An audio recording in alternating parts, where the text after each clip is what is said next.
Hail to thee, my kindred. I hope you're all having a wonderful morning, afternoon, evening, and night, wherever and whenever you are. I had to every time I speak in stream, I use that little minute or five, depending on how long I need to kind of figure out, talking to make sure I'm speaking at the proper volume and whatnot. And I don't know why I just started singing some some random ass song to myself, just very quietly. As a way to test whether this distance from the mic was a proper one. It was a little fun, but I've stopped now. I need to be an appropriate human being, whatever that means. A few things have happened today. I had gone to the grocery of shopping, and we have attained more tea because we were running out. Got some black tea, got some green tea, lemon green tea. So I imagine there's like some lemon related stuff in the bag of tea. I don't know. I don't know. Also, I don't know why they come in such small quantities, like 20 bags.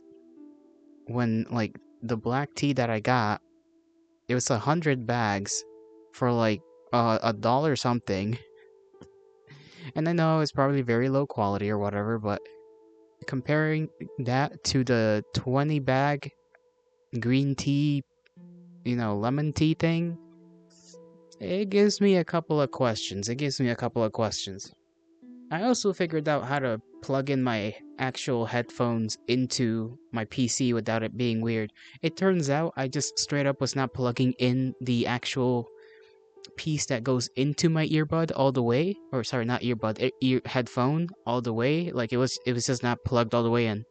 And that's why I was having issues several days ago when I was trying to figure that out.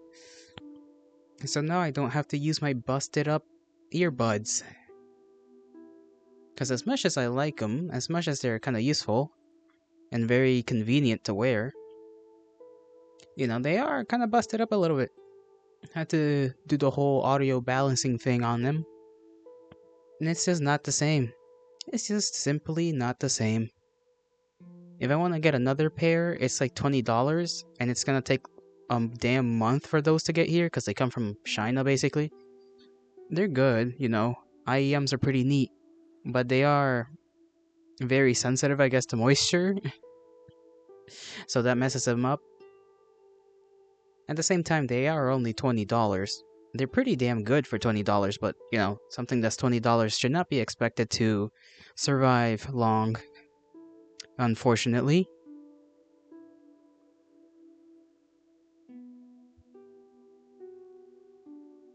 Didn't get much done today, outside of going grocery shopping. Just had to get some basic provisions. It was pretty damn cold today. It's still just like yesterday really, and I think maybe the day before that, I'm not too sure. It's damn cold. It's still 20 fucking degrees out there. And I got no clue why that's the case. It's absolutely just suffering. Well, maybe not so much due to the fact that there is no winds at the very least. If it was windy in this weather, I would have just conked out and no more. But it is what it is. We're inside where it's warmer and safer. I say warmer because I'm pretty sure the inside of this damn damn place is like 40 degrees or something. Maybe 50, I'm not too sure. Whatever. I'm keeping myself warm, relatively speaking. I hope you're all doing quite alright. Keeping yourselves warm, toasty. Make sure you drink a lot of liquid, warm liquids, preferably. Something I also something I find a little bit funny as a problem is just the fact that because it's cold and you're stuck inside a lot of the times, you get the munchies a lot more often, so you gotta be careful with that. Your body's out here trying to build up that fat reserve.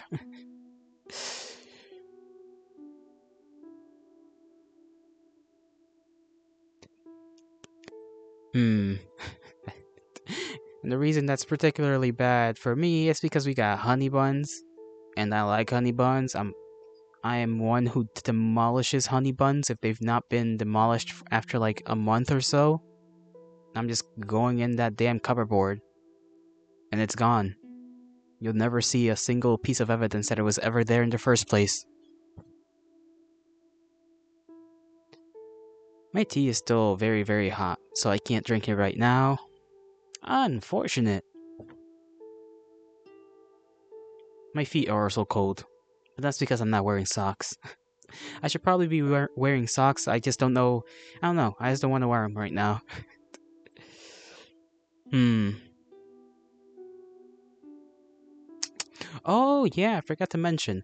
I got a bunch of games that I wanted to get because, the Steam sale ends tomorrow.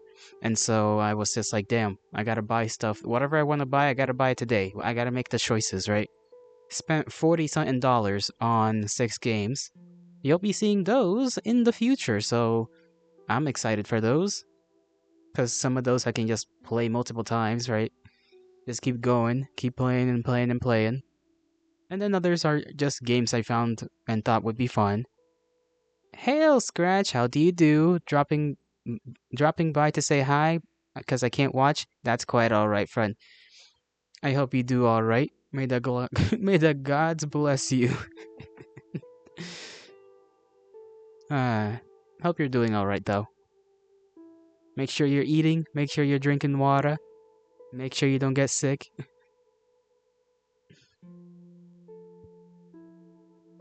Hmm. I feel like it was sunnier yesterday than it was today. It's kind of cloudy. I don't know if it's going to rain. I don't think it is. At least I hope not, because rain will just make things difficult. That rain, if it does rain, it'll just become ice the moment it lands on the ground.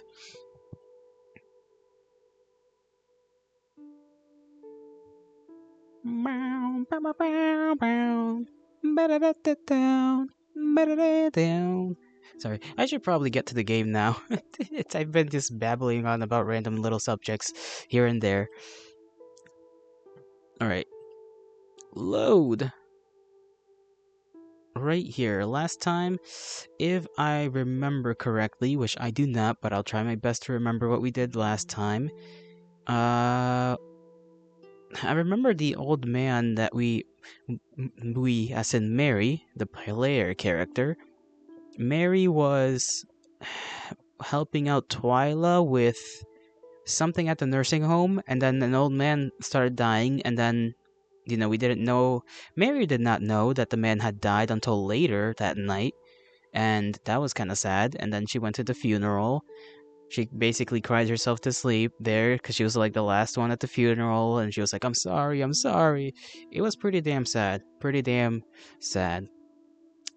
And then when she fell asleep, she woke up in this weird place here. Uh, let me make sure I can turn off the music. Yeah, yeah. Yes, we're here. We have a decision to make. I know the consequences of my decisions. I forgot what we were even gonna. What was the history? Let me see.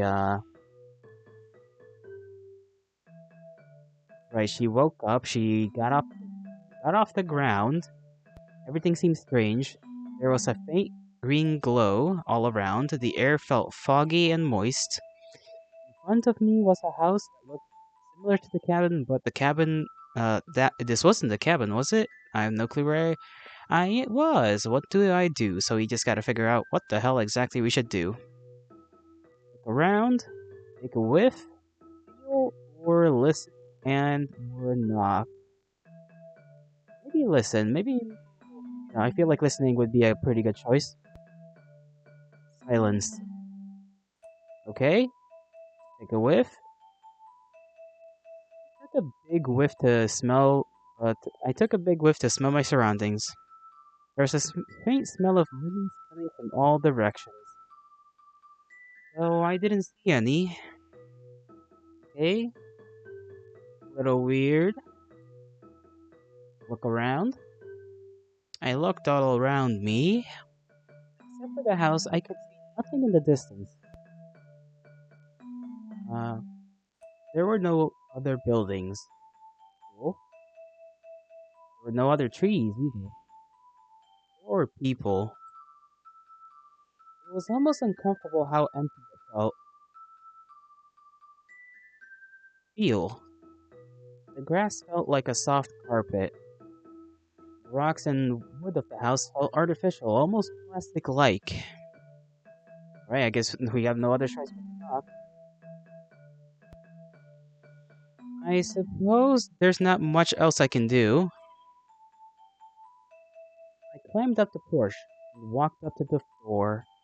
I said that word a little bit strangely. Standing in front of it, I politely knocked, waiting to see if there was someone inside.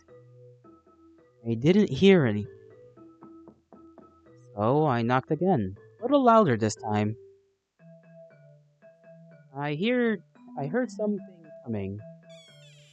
Then the door cranked. The handle the handle turned slowly, and what answered was Ed. Hey yo, Ed? How the hell you living? Well, hey there. Ed, is that really you? I don't know who else it would be. I'm I'm so glad. I gave Ed a big hug and as he invited me inside. I was so pleasantly surprised. He led me into the kitchen area and offered me some refreshments. I politely declined as I pulled up a stool to talk to him because the Ed that I know is I'm very happy to see you, you know? But how is this possible? And what a smart reuse of like assets. It's like the same scene, it's in a different place. Hmm, how do you mean? Well, um, you died. Died? Oh, yes, I suppose that did happen. I nearly forgot. Haha. Actually, that's curious then. Cause how do you get here if I'm dead? I don't know. I just woke up here. Hmm. Alright then. I hope you enjoy your stay. If you're here long, my wife should be back any minute. You can say hi. Your wife? She's here too? I'm I'm so glad that you can see her again. Me too. Funny thing is, I'm pretty sure she knows you too. She she does? Had I ever met her before then? Not sure.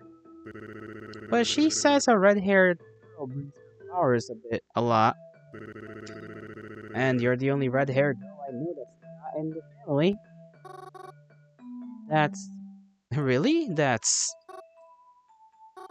Hey, while I'm here, can I ask you something? If that's okay. I don't see why not. How exactly did you die? Well, beats me. One second I was eating lunch with One second I was eating lunch with you there. Then I started coughing. Things were dark for a while. And before I know it, I was here. Sitting in a cozy chair, feeling right as a peach. Really? Just like that? Was was it painful? Maybe a little, but not for so long. Now I just remember my lunch tasting a little different. Maybe it was spoiled, and I just couldn't breathe. Probably. Hold on, my mic's getting a little weird. Gotta untangle the wires.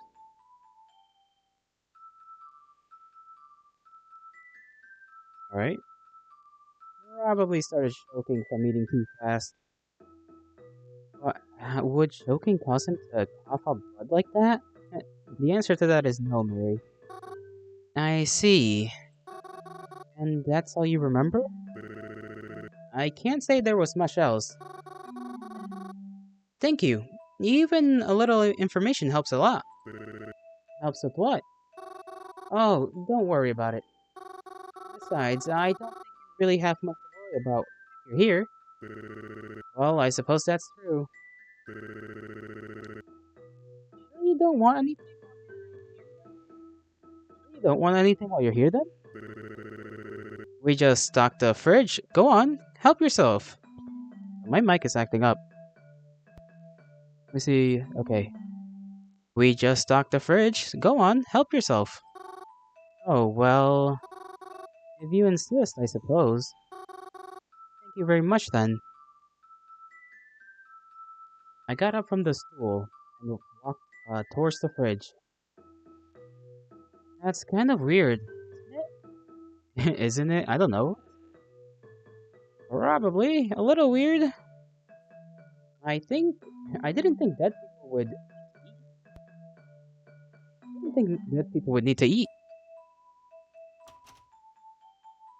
I opened the fridge and looked inside. It was stocked with regular. It was stocked like a regular fridge would be. Though I can't say I recognize any of the brands here. But I don't think that belongs in a fridge. Does that, Harry? Hmm.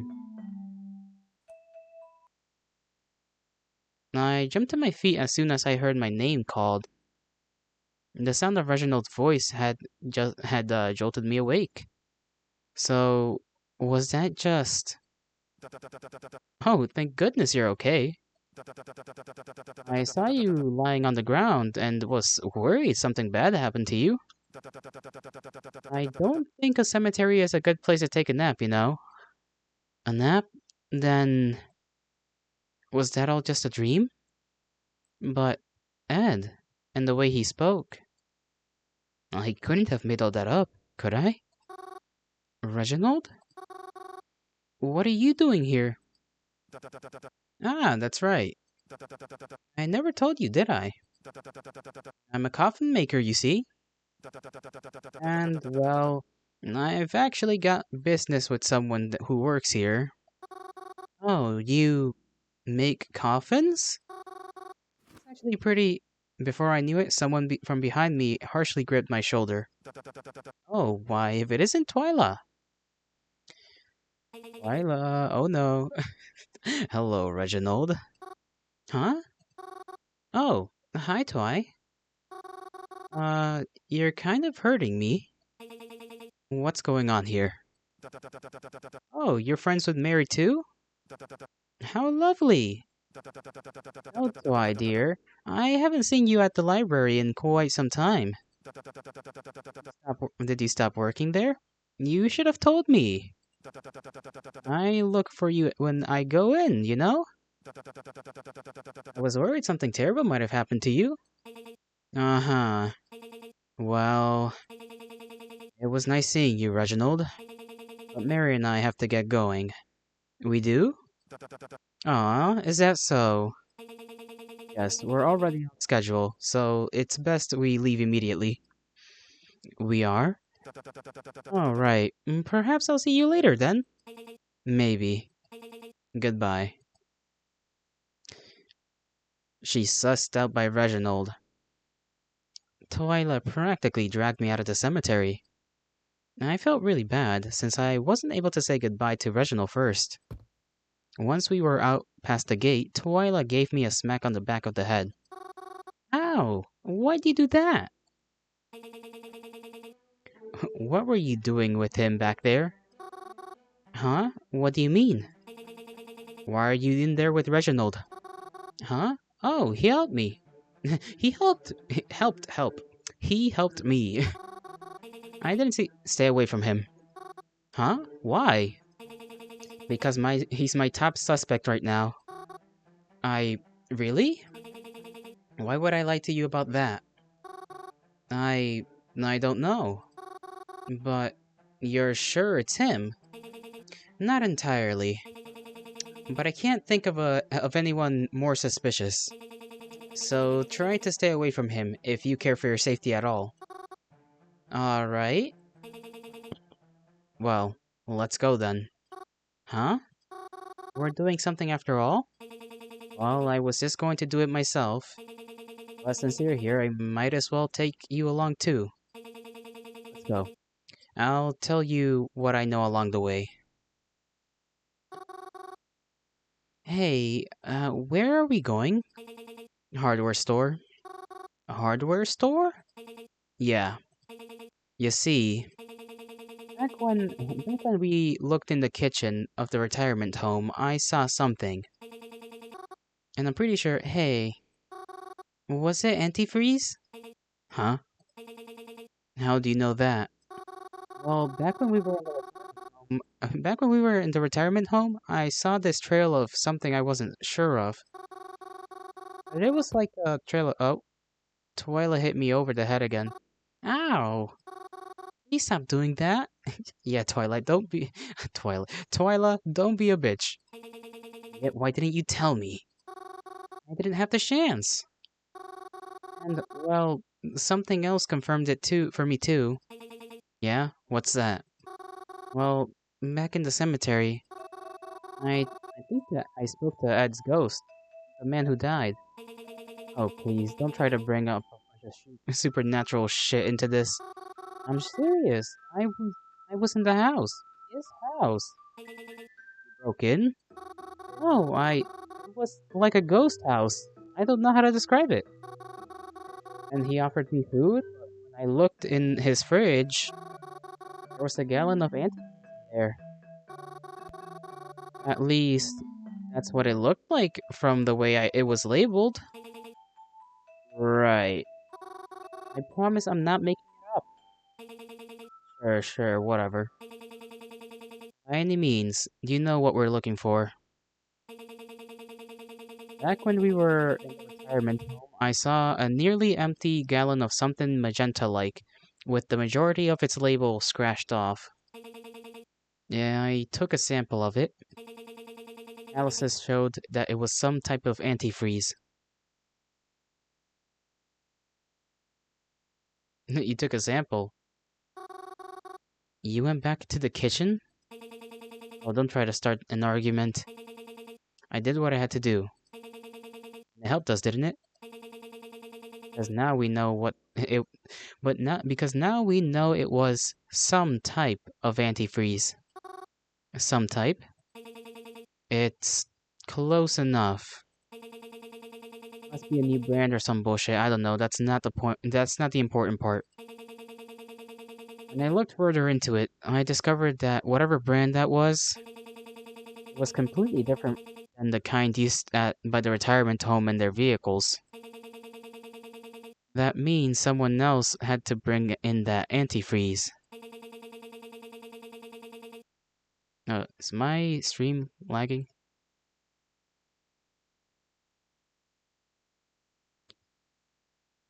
Okay, it's not, but Twitch is determining the quality for whatever reason. Which is a little weird, considering that it should be fine. At least it's fine on OBS. And I'm watching my own stream here on the side, just to make sure that things aren't laggy. I guess we'll just continue if nothing's wrong. Which most likely means that it was brought in for the express purpose of hurting somebody. I want to go around to the hardware store and auto shops and ask the workers there what they know about antifreeze. And this kind, especially. We're really lucky. Maybe we can even find out who's been purchasing it. You think that'll work? And what if whoever was using it ordered it online? I doubt it. Because if the butcher really is using antifreeze, they're probably out buying it and paying for it with cash. Much easier to track a digital footprint, even if it wasn't. It wouldn't look good when the authorities finally realize the murder weapon and discover you've been having it shipped to your house for the past few weeks. And even if not, it's at least worth looking into what kind it is. Now, I never thought of it like that. We're almost there. I'll start talking to the employees and see if they can provide me with information.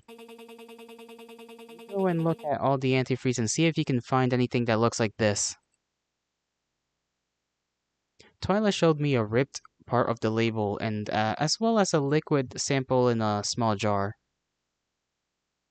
The liquid looked similar to the kind that stained the floor, except it looked much more magenta here. The label was black with a magenta-ish purple stripe on it. It looked like there was a part of a letter on it, but it was too cut off to know which letter it could have been. It felt weird. What was this label made of? It just felt like old paper. Hmm. When we got inside the local hardware store, Twyla practically pushed me to the outdoor section. She went off to find someone to talk to. I guess it was my job to look for any potential candidates. Where should I look?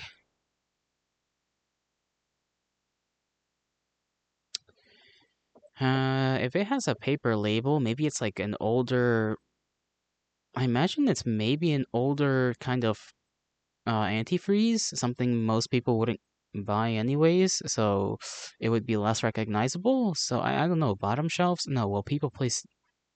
I don't know actually. Do people place the useful stuff? I think logically, center stuff. I know that places, uh, like stores, put things in the middle shelves if they're expecting, people to buy a lot of it, or if that's like the main selling thing. Top and bottom. It's one of the two. I don't know which though.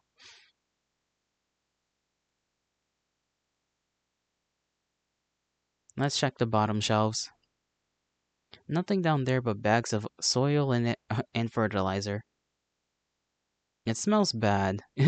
You think? They're too high for me to see, unfortunately. One of those rolly stair things in the aisle, though, was in the aisle, though. I thought about climbing it, but I was worried I might get in trouble. I guess I'll wait for an employee to come by and help me. There's some snow stuff here. Shovels, gloves, antifreeze. Though none of these look like the bottle I'm looking for. There's a lot of blue and green, and even some pink, but nothing with this purpley magenta color.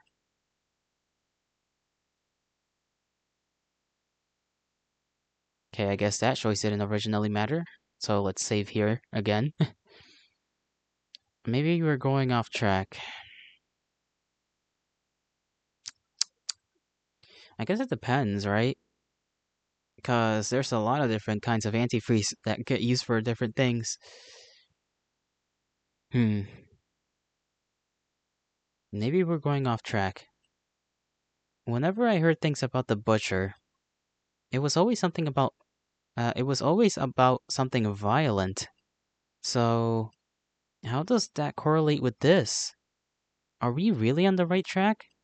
Or is it the case something else entirely? Or is this case something else entirely? I looked very hard, but I couldn't find anything. Twilight and I tried out a few different stores, but no one seemed to have the answer we were looking for. Or what we were looking for. Anything that was purple wasn't antifreeze. And anything that was antifreeze wasn't purple. Even when we asked the employees, they didn't seem to know what we were talking about. Uh, Even showing them the label, they would say they'd never seen antifreeze or coolant packaging like that in their lives. Our efforts seemed fruitless. So eventually we just gave up. At least for the day, that is. Twilight didn't Twilight didn't even offer me a ride home or anything. She seemed really fed up. I guess I could see why.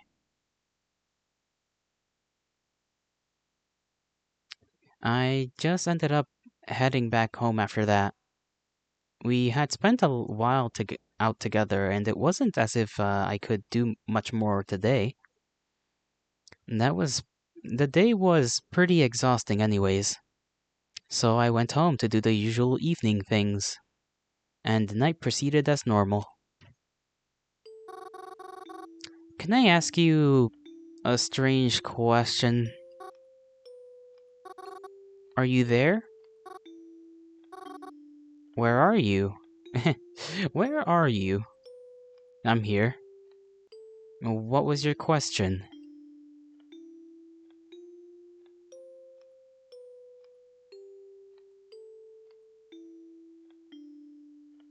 I don't know if we should ask about the hardware store. Even if I don't think, I'm gonna be honest, I don't think the coolant is from any hardware store. Like, if we're suspecting Reginald, right? If he's our main suspect or Twyla's main suspect right now, and he works on making coffins, it has to be some special type of fucking coolant. Something specialized, not something you would just buy at a random store.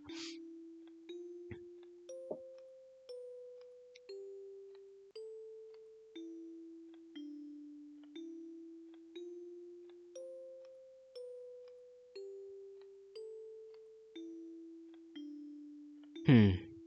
We also don't know how much this guy knows about us too, which is the tricky part because if we ask him, have you been to a hardware store?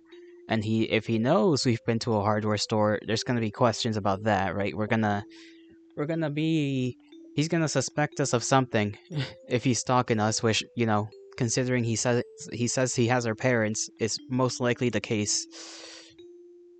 Do you believe in ghosts? Do you? I'd like to. Then I do too. And that's not.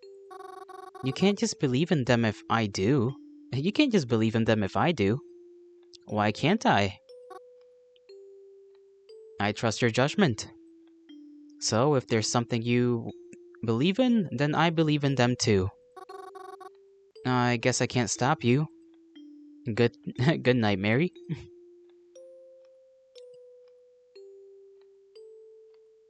It's been a few days since then. More than a few. Things have been very quiet. I stay home, I go out, but nothing new or interesting has really happened. I don't hear a lot from Twyla anymore. I want to message her sometimes, but I'm afraid she's mad at me. Or something like that. I haven't been a lot of help to her, and when I try, well, I just mess it all up, I guess. Maybe it's better if she didn't ask for my help. It's not like I know how any of this works. Maybe she should have just interviewed me and be done with it. Then she wouldn't have to get frustrated with me all the time. Croven's gone out today, even with all this rain. And I guess he just really hates staying home. I mean, maybe I'd be out too if I had somewhere to go. As much as I love the cemetery, walking around in muddy shoes is less than ideal. I can handle it for a little while, but not as long as I'd like to stay. There's the library and all that, and there's the library and all too. But I still have books here, and it's not really worth getting soaking wet for. The cemetery. I keep thinking of that dream I had before. I had to have been just imagining it, right? There's no way that that was really Ed's ghost. Unless it was. It's it's almost like the book I read. that talked about how ghosts were on a different plane. Is that the kind of plane it was talking about? But if so, how come people don't see ghosts in their dreams? Maybe they do, but they just don't realize it? If I'm seeing ghosts in my dreams, does that mean my dreams with my mom and dad mean... I wasn't able to consider that possibility much longer before my phone buzzed with a text message. It was Twyla. Hey. Hi. It's been a while. Is everything okay? No. Oh? Why not? Because we haven't found fucking shit, that's why not. Well, she seemed as usual. Have you been able to find that antifreeze? No. Been looking online, I can't find anything similar. I'm beginning to wonder if it's even antifreeze at all. After all. How do you mean? I know that we think it is. Even if my analysis showed that it was the same, I don't know. Something isn't adding up. Do you have any idea of who it might be at least? I do, actually. But I still don't have enough I still don't have enough evidence of to go off of and prove that it's him. Him? Reginald what the fuck is that name? Reginald Tetra. Wait, really? I know you said he was a suspect earlier, but I don't know. He always seemed pretty nice whenever I talk to him. Of course he does. If you were a killer, would you act outwardly suspicious? He's probably only nice so that you don't suspect him of doing anything wrong. Still, what gives you the idea it was him? Do you remember when Reginald mentioned I worked in the library, back in the cemetery? I think I recall him mentioning that. It's true. I did work in the library for a little while. Well, I remember he would always try to hide or cover the books he was reading, as if he never wanted anyone to know. But once I was able to catch sight of one of those books before he put it back on the shelf. It was about poison. It was about poisons. I didn't think too much of it at the time. It was a while ago before this all started. But it stuck out to me, especially considering he was always so secretive about what he read. It seems very relevant now, doesn't it? You think he's been referencing that book? That he's been poisoning people? That's a high possibility. At the very least, it's the only lead I have right now. Which brings me to believe it's him. I never trusted that man. The only thing is I have no proof. No other proof. I don't think I can get closer to him without appearing suspicious myself. I mean, yeah, you bring up a good point. And there is the possibility it isn't him, but, considering the circumstantial evidence that we have, because that is what it is. It's circumstantial. It's very convenient as well, but we can't base this off of one piece of evidence. That's not how investigations work. And at least as far as I know. Let me drink some of my tea if you don't mind.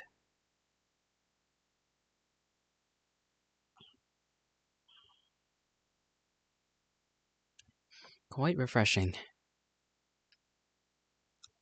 You bring up a good point.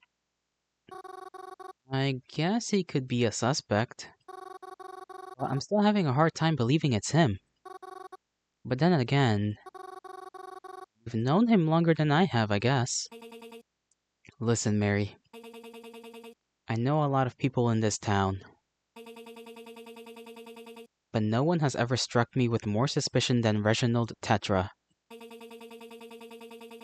I think if we're going to set our sights on any suspect, it should be him.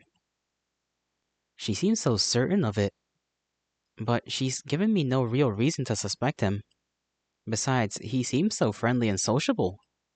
He's been so nice to me every time I've met him.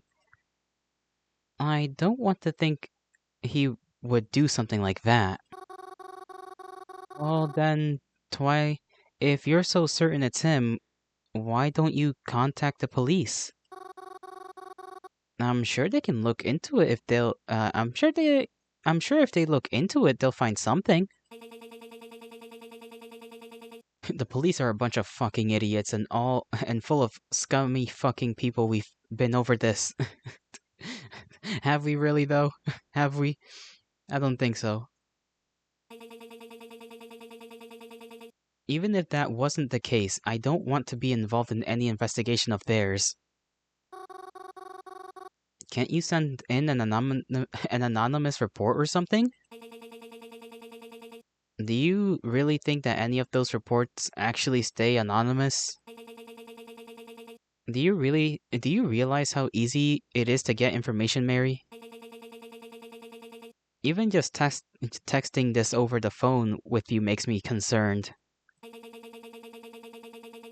If anyone sees these texts and knows what we're doing, it could be a lot of trouble. And that's why I want to get this over with as quickly as possible. Quickest way to decide the quickest way to do that is to decide on who's responsible and then out them. Just like that? Is she so certain it's him, she's willing to accuse him just on a whim? If we want to prove that Reginald has been purchasing large amounts of antifreeze, then at least maybe we'll have a bit of evidence to go by. Oh, if we can prove that Reginald has been purchasing large amounts of antifreeze, then at least maybe we'll find a bit of evidence to go by. And you'll turn that into the authorities? Because, I mean, they'll have to get involved at one point, right? Eventually.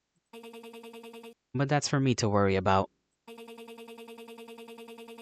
I just need a clear, I just need a more clear indicator pointing towards him, and I'll be out, and I'll be all set. It's just frustrating, knowing the proof I'm looking for is as so close and yet so out of reach. Girl, I think you may have a bit of a bias issue. Hey, this is gonna sound really weird, but I have an idea that might help, actually. Really? Yeah. It's like, maybe... Okay, so, if you can...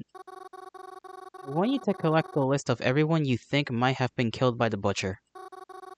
And bring it to the cemetery tomorrow. I don't know if it'll work, but... if it helps even a little, it's worth a shot, I think. Mary. What the ever-loving fuck are you talking about? Hard to explain, but trust me. I think I can make it work. Whatever you're planning sounds stupid. But fine. I'll be there tomorrow morning, but I have a meeting in the afternoon. So it better be quick. And it better be helpful. If everything goes how I'm hoping it will, then it should be. You can't see it, but I'm sighing. Okay, Twyla, you little sassy gal. Very well. See you tomorrow. Yes, you too. I say little sassy girl as if she wasn't like a college student. Or, well, I don't think she's in college, but you know what I mean, like college age. If this ghost thing is real, then I should be able to talk to one of them too, right? Ad's dream proof stuff in the real world for provided stuff in the real I can't fucking read. Ed's dream proved stuff in the real world for me, so maybe that'll be the same here. And since they were there, they can tell me exactly what happened. That prove it, right? I don't know. Depends on whether you can actually go into Dreamland or not. We'll call it Dreamland. Because I don't know, I don't want to call it Ghostland. Ghostland just sounds a little sillier than Dreamland. Lots of dots. Twyla met me by the cemetery like we agreed. She was tapping her foot impatiently in front of the gate. Took you long enough to get here? My bus runs on a schedule, I'm sorry. She had the list in hand like we agreed. Walking into the cemetery, we looked for the people that were on her list. People who died shortly around the time rumors of the killer came to be. After a bit of walking, we actually managed to find two of the people on the list right next to each other. Alright, so we found them. Now what? Are you going to tell me that what that idea was already? Oh, right. So, remember when you saw me and Reginald in the cemetery together? Yeah. Well, that's because he found me asleep on one of the graves. Wow, just when I thought you couldn't try any harder to be goth. Huh? Continue. Oh, so I was asleep, and that's when I talked to Ed. That's how I knew about the antifreeze, remember? So maybe if I sleep on their graves like I did Ed, maybe I'll talk to them too, and they can tell me what happened. Oh, for the love of... Come on, at least let me try it. Just a weird phenomenon, or even if it's a weird premonition or something, maybe it'll offer us some insight. You dragged me out here for this? I'm trying to take this seriously, Mary. Don't have any time for stupid fucking shit like this. I'm being serious. Please, at least give me a chance.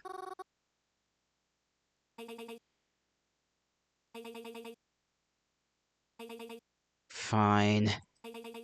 You have 30 minutes. So choose one of them. I'm waking you up when it's over. Okay. I can do that. Can you though? Can you, Mary? Can you sleep on command? If so, I'm pretty jealous. I'm pretty damn jealous if you can. Tyler wants me to choose one person to talk to. I guess I could always talk to the other when she's gone, but I need the person I choose to be enough to convince her that I'm not just playing around. There's a boy and a girl here. I don't actually know the circumstances of their death, so guess I'll just go with my gut instinct. Who should I go with? Oh boy. I don't know. If it's Reginald, I don't know. Like, okay, if it's Reginald and we're suspecting it's Reginald and he knows us, a girl, Mary, I should say, not me because I'm not a girl, but Mary, the girl, and he knows, you know, Twyla, maybe he's got a thing for killing women. I don't know. That's gonna be my guess. But then that wouldn't explain the old man. This is so confusing. Because there's the rumors that she mentioned earlier saying that the murders tended to be violent. There's our uncle and aunt, Mary's uncle and aunt, who may have died violently. I really don't know how. I feel like either one isn't really gonna help us all that much. I guess I could go with the theory that, like, hey, maybe, maybe most of the time Reginald kills women, so let's just go with woman.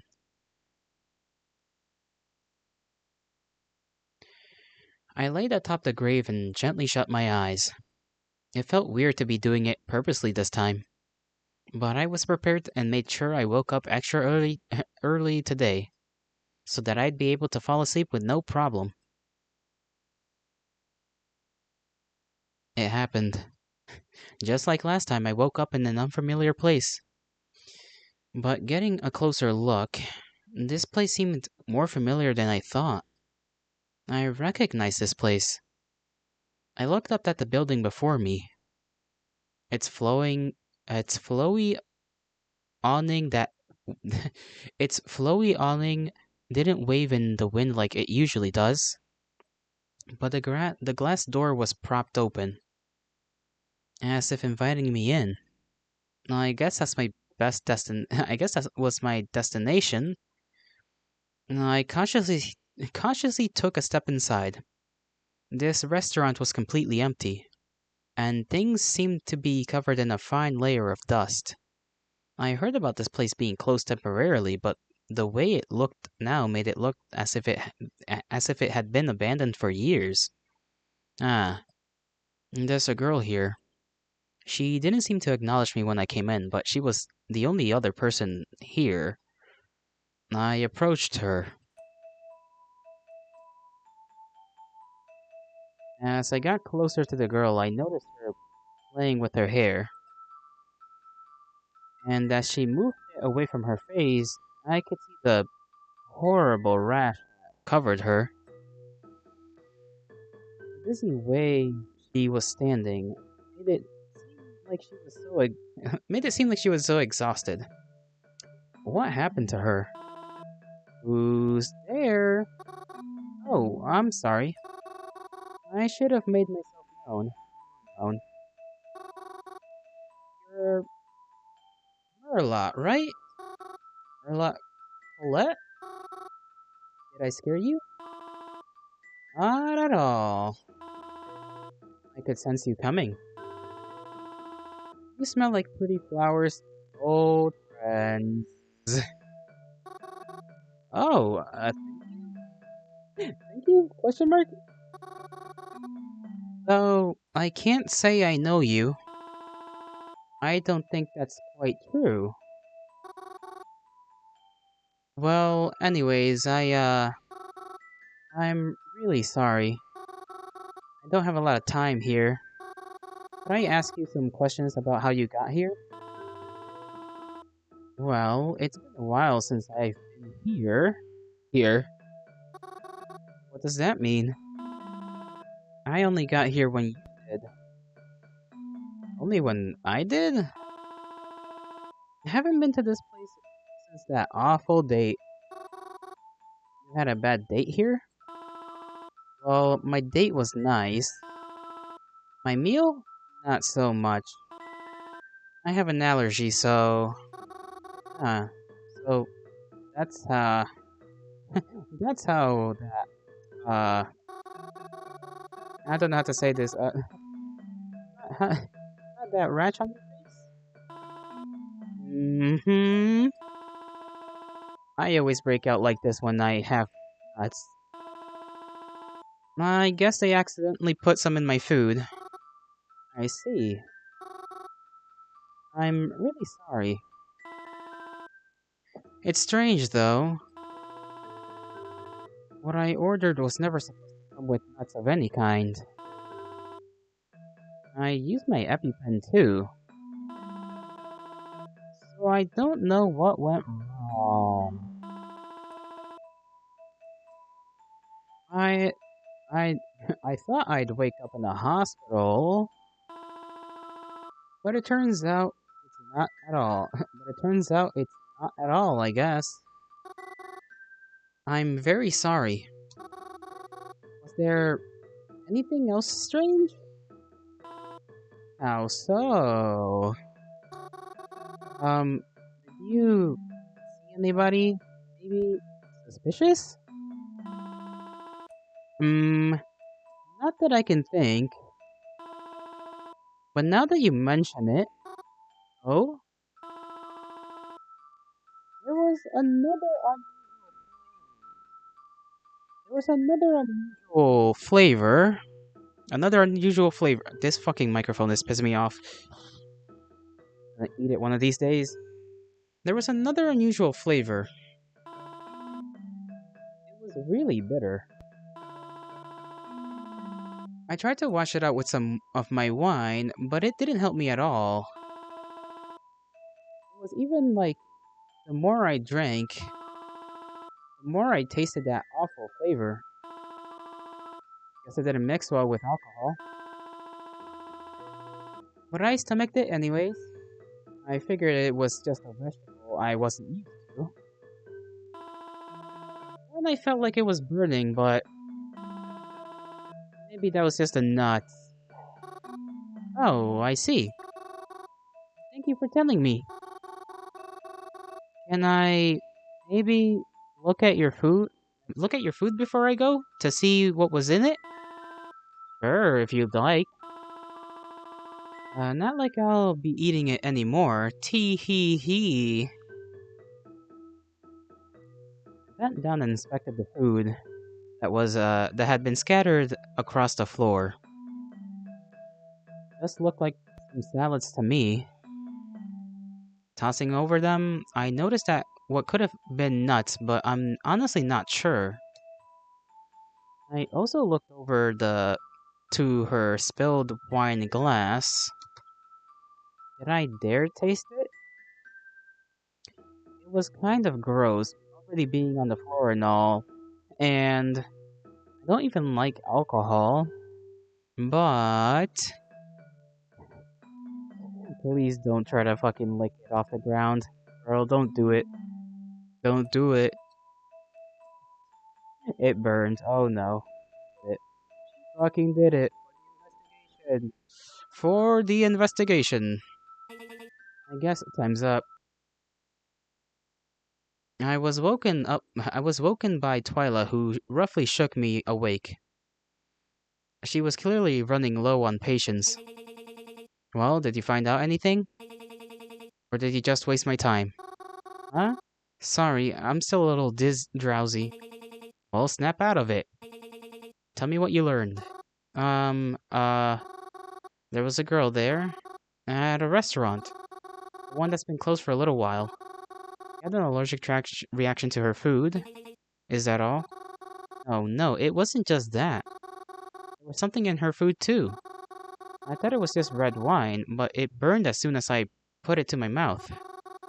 Do you think that's... Oh, definitely. I knew for a fact it was. You did? I recently heard from an inside found I recently heard from an inside source that it recently found traces of something else in the girl's food after claiming she died of an allergy. Really? I heard there was some incident there, but I never heard that. Of course you didn't. Because they don't want you to know. Who doesn't? I have to get going, Mary. But I have to say, don't know how you did it, but this ability of yours seems like it'll be useful to me. I'll get back to you on this later. Alright. Twyla, Twyla left to go to her meeting, leaving me stranded there. I wasn't sure I wasn't sure what I was going to do for the rest of the day, but I was I'm glad I was finally able to be of use somehow. I actually felt pretty good leaving the cemetery. And that is until I walked out of the gates and saw him there waiting for me. Is it our cousin? Is it Crowell? Croven? Croven. It is Croven. Croven? I didn't know you were coming. Mary, what the fuck was that? He don't seem to be, happy, that's for sure. Huh? You were talking with Twilight there. In there, I saw you. Didn't I tell you to keep your distance from her? Whoa, listen, wait. I know you don't have any friends, Mars, but being alone is better than hanging out with her. Besides, aren't we friends? Better hang out with a bitch like her than me? Hey, wait a minute. You're the ones who's been having an attitude with me lately. You always leave the house before I'm even awake. You don't even message me all day. Isn't like you're messaging me either, princess. Whatever. Just stay away from her, okay? Away from me too while you're at it. Well, damn, bro.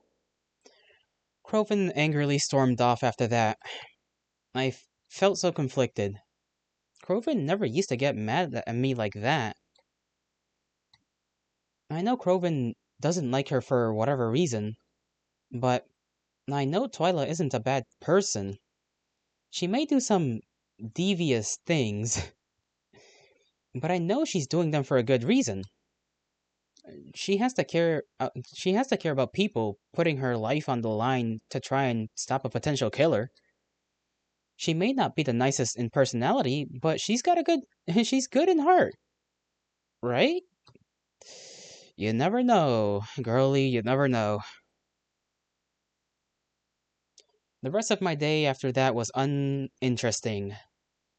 But Croven didn't talk to me for the rest of that night when I got home. Maybe that was for the best. Besides, I could always rely on someone else to talk to me at night. Really? The fucking guy on the phone? The mystery man? Or woman? I'm assuming man.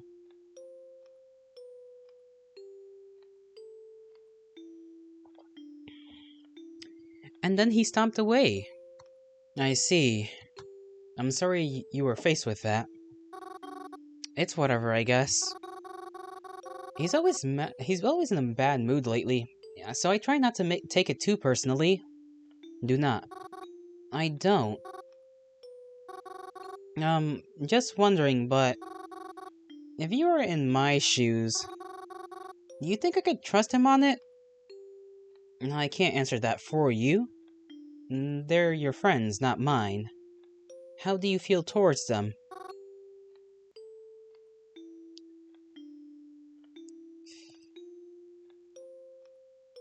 Well, I mean, I think Croven's trying to protect us. I think he's just being, lost his parents, kind of in a really bad mood. It's been a while, but still. I mean, we don't know how long it's been. It could have been like just a month, really, which isn't a long time.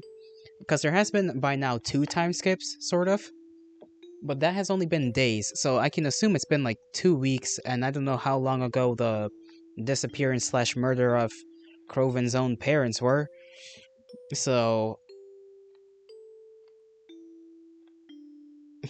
I mean, both of these statements are true. Like, I think Croven is just trying to protect us, and then two, I think Twyla is just like she's probably a decent enough person if she's going out of her way to do all that. This whole investigation. Not too sure though. Not too sure which one. I guess it doesn't really matter which one I pick. I want to believe that Croven is protecting me. Well, the boy I'm friends with, the boy I'm friends with, I know he's just being, I know he's just been going through a lot recently. I don't know what problems he had with the girl, but I understand why someone, I understand why someone wouldn't like her, and I can see why he may not want me to hang out with her. I think I have to keep helping her though. I promised I would, after all. And it's for a good reason. But I'll try to be more patient with him. And maybe try to ensure him that I trust his judgment too. I think that's very fair of you. I hope everything works out between you and your friends. Thanks, I think. Good night, Mary. I'm still, very suspicious of that guy for, very obvious reasons. Phone man, you just can't trust some random guy knowing a lot about you. And the fact that she's willing to like continually talk to the guy and give him information, it's just like a little mind-boggling. But okay, whatever. Not my life, not my life.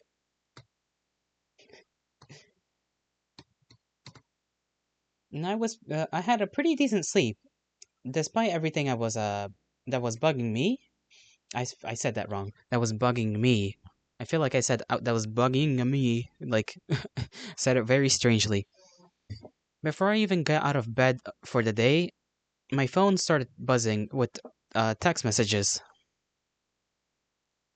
It was Twyla. Mary, are you there? I need you for something. If I'm thinking correctly, you'd be able to help me with this very well. I'm not sure what I should do. I want to help Twyla, but Croven was really mad yesterday to see me with her. If I don't help, she might be missing out on evidence because of me. But if I go with her and Croven finds out find us together again, it could result in him feeling even worse. I don't want him to be upset with me again, but I don't want Twyla to be upset with me either. What should I do?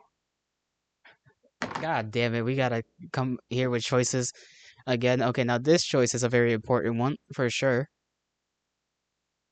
I quick saved, but that's not what I meant to do.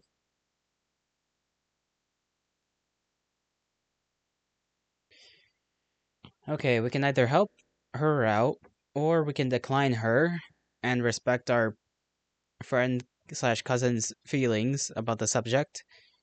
I don't know really, cause I mean, it's not like we can't help her on another day. We're talking about like our ability is literally just going to dead people. But her whole thing is, hey, I want to figure this out as quickly as possible because the longer we prolong this, the higher the likelihood of somebody finding out about this whole thing, which I believe is, like I think that's very very much the truth. Like I do believe that as well. I do think we'd be screwed if we just prolong this for too long. But I've already like kind of consistently been with her, so I don't know. She's like the one character I've been with the longest.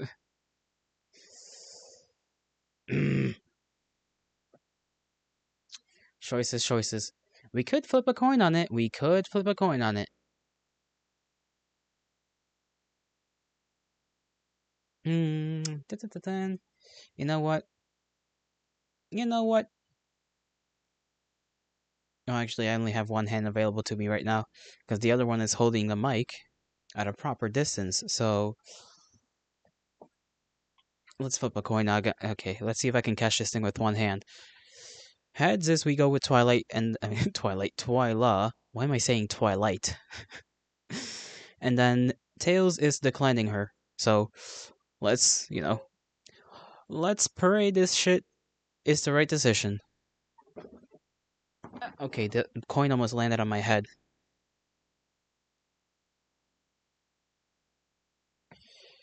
Uh, okay, let's try this again. Let me see if I can actually put this on my thumb correctly. Okay.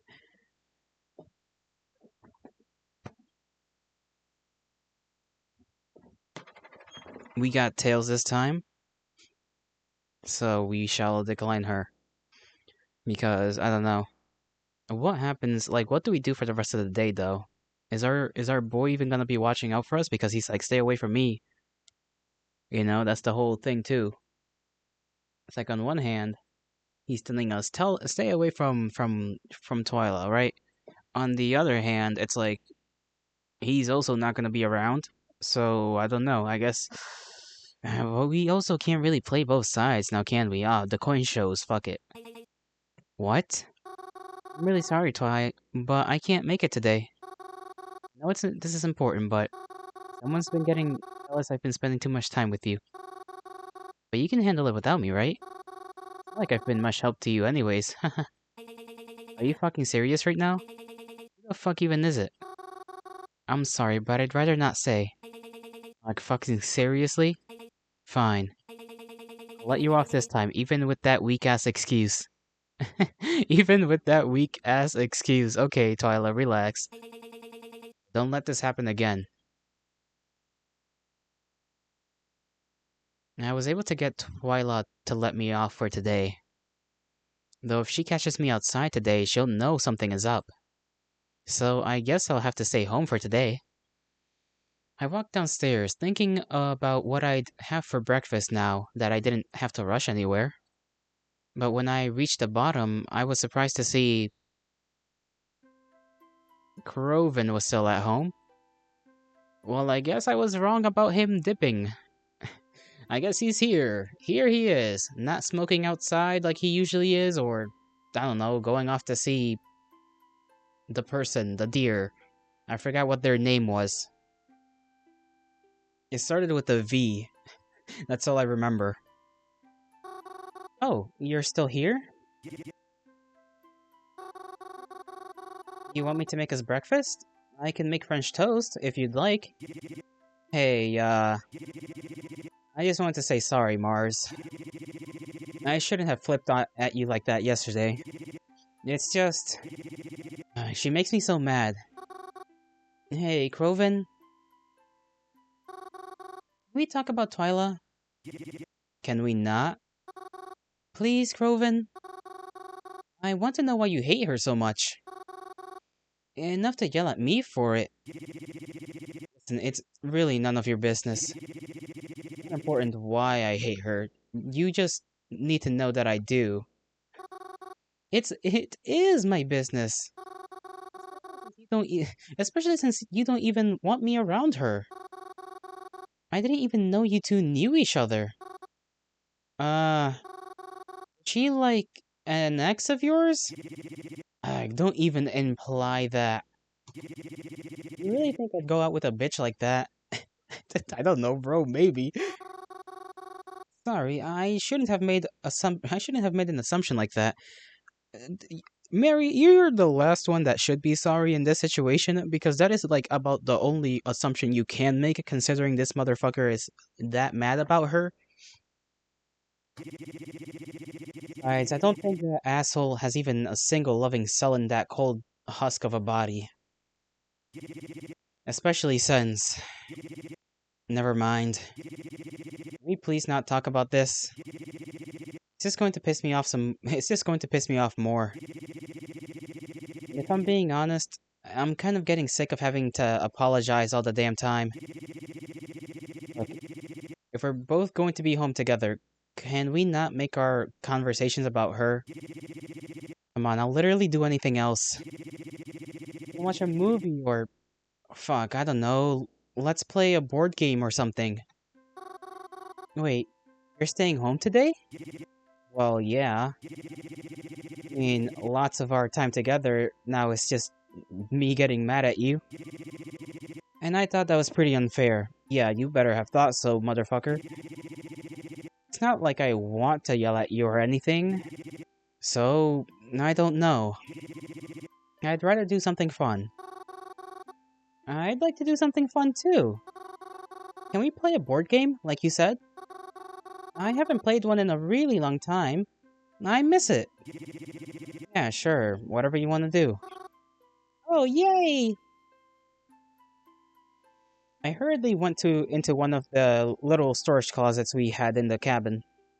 I wasn't even sure we had any board games here, but I was so excited I had to check. Ah, I found a little shelf full. And my favorite game from when I was a kid was here. I remember playing this all the time when we were younger.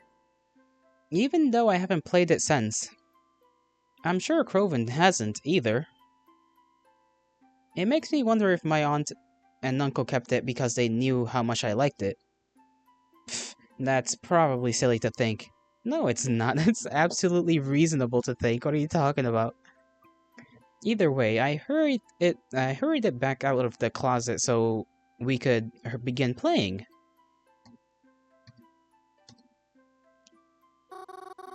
Oh, is this Candyland or some shit? This looks like Candyland. So if the strawberry shortcake mayor is here and I'm here, Mary, are you trying to strategize this? she's fucking min-maxing a board game like Candyland. No, I can do this. I am what are you doing? You just need to pick a card off the deck. Shh, you're going to make me lose concentration. Alright. Croven usually tends to beat me at games, even when they're based on luck.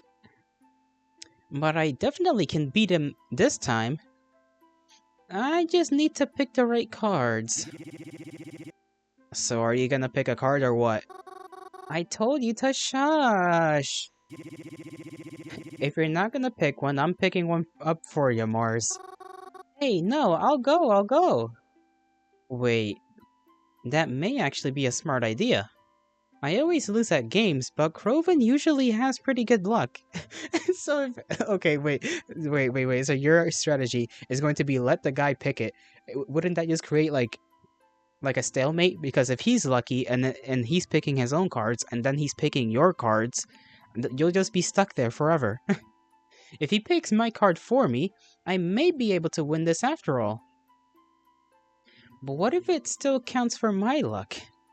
What if my luck knows I'm asking Croven to choose and then has him pick a bad card for me? Okay, you're overthinking this, Mary. You're overthinking this.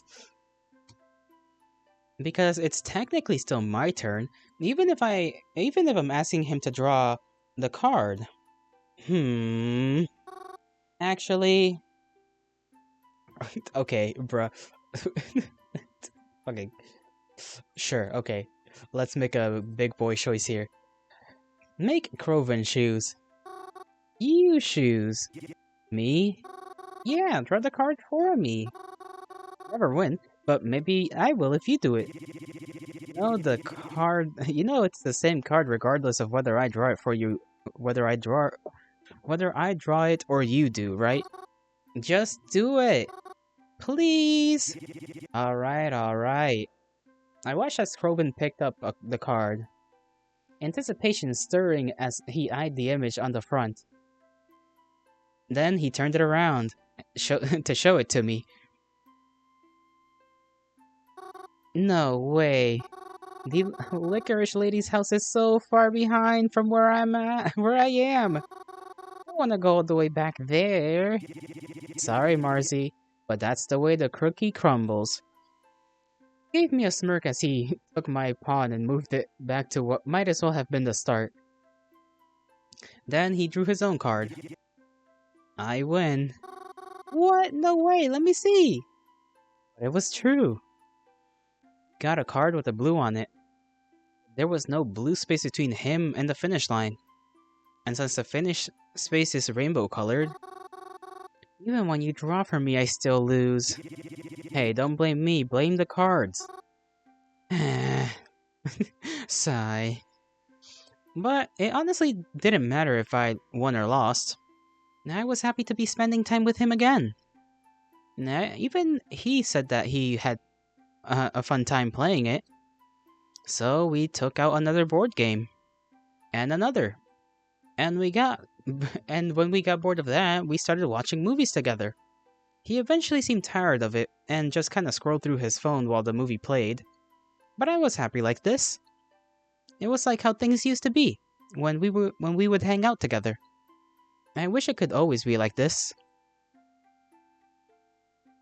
And of course, we eventually had dinner and retired to our rooms. But he seemed so much happier than usual. Or rather, he seemed the way he did before he lost them. That made me happy. Happy, happy, happy. Ding ding ding ding ding ding. Happy, happy, happy, happy, happy. Hey, are you there? It's late. I wasn't sure if you were still going to message me tonight. I just had a busy day. Understandable. As did I. For some reason, I have a feeling that our days were busy in different ways. That's probably true. You must be tired, then, after such a busy day. I guess so. Well, I won't keep you up any longer than I have to. As long as you're safe, that's all that matters. Hoping to see you soon. Good night, Mary. What the fuck are we supposed to choose? Bro, we ain't saying good night back, bro. Just go to bed. It's been a few days, and I haven't heard a lot from Twyla. But I guess that's expected.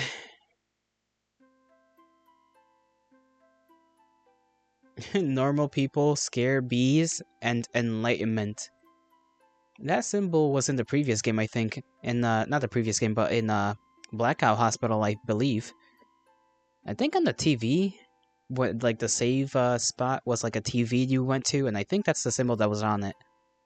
If I remember correctly. I could be misremembering, and I could have seen that somewhere else. I like that little, like, the thing with the flowers, the skull. She doesn't really update me on our situation, but I guess that's alright. She seems to have everything under control, I guess. She only really calls me up to when she needs me for things. Other times, we just happen to run into each other. But I'm okay with that. Really, I am. This is a really big thing after all, and it is kind of her thing more than it is mine. Like, I'm kinda just the sidekick in all of this. I know it's really important, not just to her, so I try not to add more stress on her shoulders. But even I know I get on her nerves sometimes. I wish these weren't so expensive. I mean, I know I'm not poor, but with these prices, I will be. Was that my phone? It is! It's a text from Twyla. Does she need me for something? It's a good thing I'm already out, if that's the case. Hey, Mary. You there? Yeah, I'm here. I'm really sorry about the other day. I was really caught up with something important, so it's fine. And I was able to do it by myself. Don't worry about it. Are you sure? Yeah. I have a question for you, although it's kind of last minute. Hmm? Want to come over for dinner tonight? Whoa, really? Sure, I guess so. But why do you ask? It is kind of sudden after all. Yeah, I know. It's kind of like a family. It's kind of like a family dinner thing. I wasn't going to invite you. Then my uncle suggested I do so. You've been helping me out so much, he thought it would be a polite thing to do. And he's right. And that's why I'm inviting you. Don't have to say yes, but again, it was just a polite thing to do. Well, yeah, I can come. It sounds really nice. Thanks for inviting me. So you're coming then. Alright, I can have my driver pick you up. Your address and I'll forward you to him. Or I'll forward it to him. You can expect him at around 6-ish. Oh, that won't be necessary. I'm just going to be at the cemetery again. Really? Yeah. It's just easiest. Whatever. Just make sure you're ready. It's like she really does not want to tell her the fucking address. I find that a little funny. She's like doing everything in her power to make sure she doesn't tell anybody her address. Which, I don't blame her for. I don't blame Mary for that. It's a smart thing to do. But it's weird that it's weird. It's still weird that she'll talk to Mr. Mystery Guy on the phone about whatever, but she won't tell Twyla her address. Like, she's not the murderer, most likely. I mean, I guess in theory, the murderer could figure out through Twyla, I guess, about her address, and therefore she's worried about Mystery Man, who could potentially be the murderer, figuring out through Twyla. I don't know. When the time came to be, I was waiting at the cemetery like I said I would be. I recognized the car and license plate from the last time we drove together and got in. The chauffeur was the same too. He didn't say a word to me, and I didn't say a word to him. It was a very quiet drive as we made our way to Twyla's house.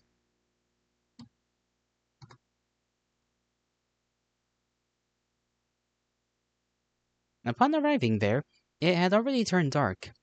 I noticed that the fountain in front of her house had been lit up. It was a very elegant glow. It cast a very elegant glow all around it. I also noticed that there was quite a few cars in her driveway. Parking lot? I don't know how to describe it. It was large and made of bricks, and there were lots of cars there. That made me kind of nervous. I know she said it was a family dinner, but it seemed like a lot of people. Would I really be okay being here? It already seemed like I didn't belong. I got out of the car, and it drove off as soon as I closed the door behind me. I guess I had no option to turn back now. I climbed up the stairs and upon making it up to the top, rang the doorbell. Without even being inside, I could hear all the commotion going on within. Without even hearing her come to the door, she opened it suddenly. And quite honestly, I didn't expect to see her dressed like that. Okay. Whoa! Oh, you made it after all. I was beginning to think you cancelled on me. Was there a lot of traffic? Or was my driver late getting you? No, but you're dressed a lot more fancy than I anticipated. Here, come inside. I don't want to let bugs in by keeping the door open. As I stepped inside, there were many people, all talking and chatting. Some had glasses of whatever alcohol it was. Some had little plates with them. But all of them were dressed extremely formally. Like party formal, the type of stuff you wear to weddings or extravagant sweet 16s. Twyla, this is so embarrassing.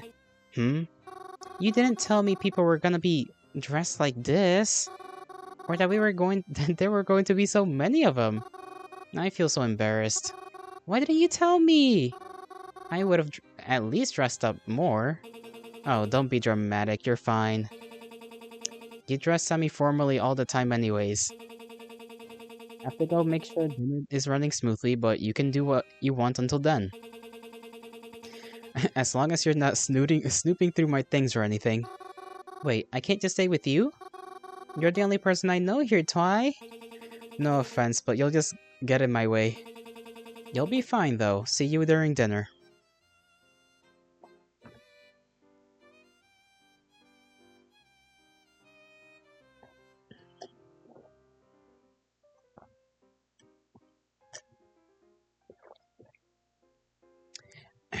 Sorry, I had to get a drink.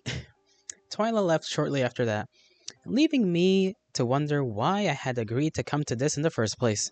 'Cause you're, I don't know, excited and like being invited to things?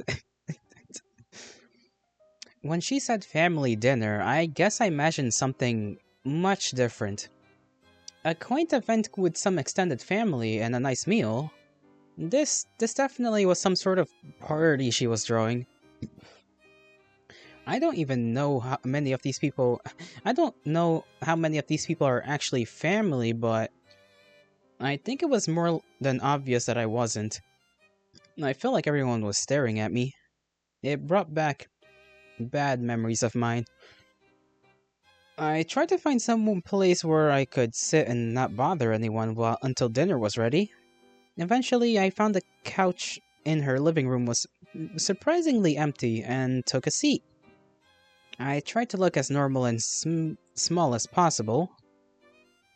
I already didn't feel welcome here, and I didn't want to take up more room than necessary. I tried to stay on my phone for the most part, but it felt rude to be doing so. Even though I wasn't talking to anybody anyways, it just felt inconsiderate to be on my phone. Putting it down, I didn't really help how I felt though. Although I didn't join into any conversation, I did hear one that caught my attention. Don't give me that look, you know this place. The bookstore on 4th, run by the old guy. Oh, that one? Bookstore? On 4th? That was the bookstore Twilight and I went to. What happened with that? What happened with all that anyways? I read the newspaper about it and... Newspaper? You didn't just watch it on TV? Nah, I prefer to sit and read with some coffee. Anyways, like I was saying, they confirmed his death the other day. Really? Wasn't he brought to the hospital? Hell if I know, the article didn't say. All it said was that he was found with multiple stab wounds bleeding out on the floor of his own store. I don't even think they found him until morning, but they estimated he died about around closing times. I didn't hear about a hospital, but it seems he's dead now regardless. Oh boy, Bookman is dead. I felt heartbroken. It was the bookstore owner Twy made me distract. I didn't even hear of his death. How long ago was it? Did I miss it?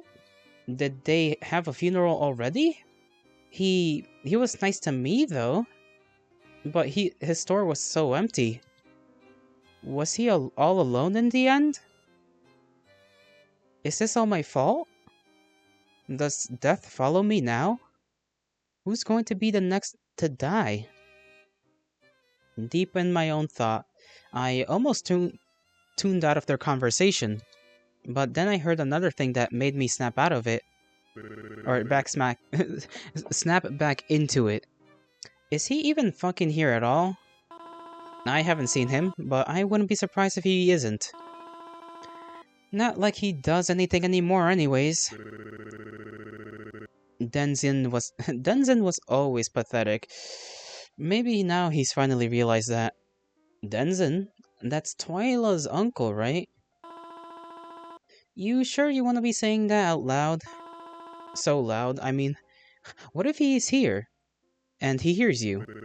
Does it matter? Not like he will get kicked out or anything. I guess that's true. I thought it was pretty cruel of them to be talking about him like that. I know I don't know him, really, but I can't help but feel bad for him. They're talking so cruelly about him in his own house. I hope he isn't here, and if he was, I hope he didn't hear anything. I can't imagine hearing someone talk about me like that in my own home. Well, actually, is dinner ready? People around me started to leave into the next room. The thought of having to sit at dinner at a dinner table with them made me feel nervous. I thought about just staying in here instead, but in the end, I got up and followed them into the dining room. Upon entering, it felt very different than the rest of the house. Twyla's house was classy but colorful, but this room was drenched in white. The only thing to offset it was the brown, long dinner table in the center. And what a long table it was! It felt like the kind you saw in movies. People began to sit. Hastily, I looked for Twyla. On one end of the table, I noticed that Denzin was here after all, and he took a seat. I had hoped those talking bad about him weren't near. On the other end, I caught sight of Twyla, beginning to pull her chair out. She saw me. I think she must have sensed how nervous I was because she gestured over to me. Oh, thank goodness. I made my way over to her as quickly, but also as politely as I could. I was planning on taking the seat next to her, but another man got there before I did and sat down. So I just took the one next to him. I was still in talking distance of Twyla, so I was okay with it. People began to talk as well people do. And I started to tune out of their conversations again. That is, until I was brought into the conversation. She's a bit freaky looking, ain't she? You get used to it. Oh, who, me? Yeah, look at me a sec. Heh, I can't look into those eyes too long. It'll freak me out. Oh, yeah. I would get that a lot. You ever thought about auditioning for a horror movie? I bet they'd do something great with a face like that. She would fit well into one. After all, she can talk to ghosts. Oh, is that so? Oh, yeah, kinda. I've only done it a few times, but... yeah. Really? Show me then. Oh, I can't. You should show him. I think it would be a neat party trick. I would, but it only really works when I'm sleeping, it seems like. Oh, sure it does. Come on, Mary, show them what you can do. But by this point, the people sitting across from us seem pretty interested too. I don't know, I mean, the atmosphere... Come on, not even for me. A poor man with a late mother. I wouldn't even give him... You wouldn't even give him the chance to speak with her again? It's not that I don't want to, it's just... I've seen you do it before. Surely, if you push yourself a little harder, you can do it right now. I wasn't sure what to do. Everyone was looking at me. I didn't want to embarrass Twyla or myself. But if I pretend to do it, I'll just embarrass myself further. That'll just they'll just think I'm a fake. I don't know what to do, but I have to decide soon. I mean, doesn't it even don't it even work with us, having to be on the person's grave? I'm just gonna be honest and refuse. There's no point in pretending. I'm sorry, but I really can't. There's certain conditions I need met, and this isn't really a place I can do it. Mm-hmm, sure. First, it was that blue-haired guy, now this redhead chick. Jeez, Twy, you sure seem to attract a lot of useless people, don't ya? Perhaps I do. Is that where you're sitting next to me, then? Youch, you got me there. The people who were looking at me before turned back to their earlier conversations. But they gave me a bit of a snicker before they did so. I could tell they probably thought I was just some crazy girl or something. I wish I could have been a ghost myself right then. Dinner was delicious, but it was hard to enjoy it while I was trying to swallow my embarrassment at the same time. At least I didn't have to talk anymore during it. After what felt like forever, the party finally ended, and I asked Twyla if she could call her driver for me again. Or at the very least, where the at the very least where the closest bus stop was. I had hoped I hadn't missed my bus back home. Twyla did so, but as I was about to leave, she told me, "Don't embarrass me like that again." And she shut the door behind me. And I felt like dying. At the very least, I was able to get home safe. Hi again. You were late again. Another busy day? Yeah. I went to a friend's to a friend's for dinner. How did that go? It could have been better. And I felt like I embarrassed myself. It's something that happens to all of us. I wish I could eat dinner with my parents again. One day soon. They are safe, right? Not just alive, but they're fed and warm? I believe so. What's that mean? Don't concern yourself with it. Oh, this again. Just as long as I can see them safe again. That day is approaching.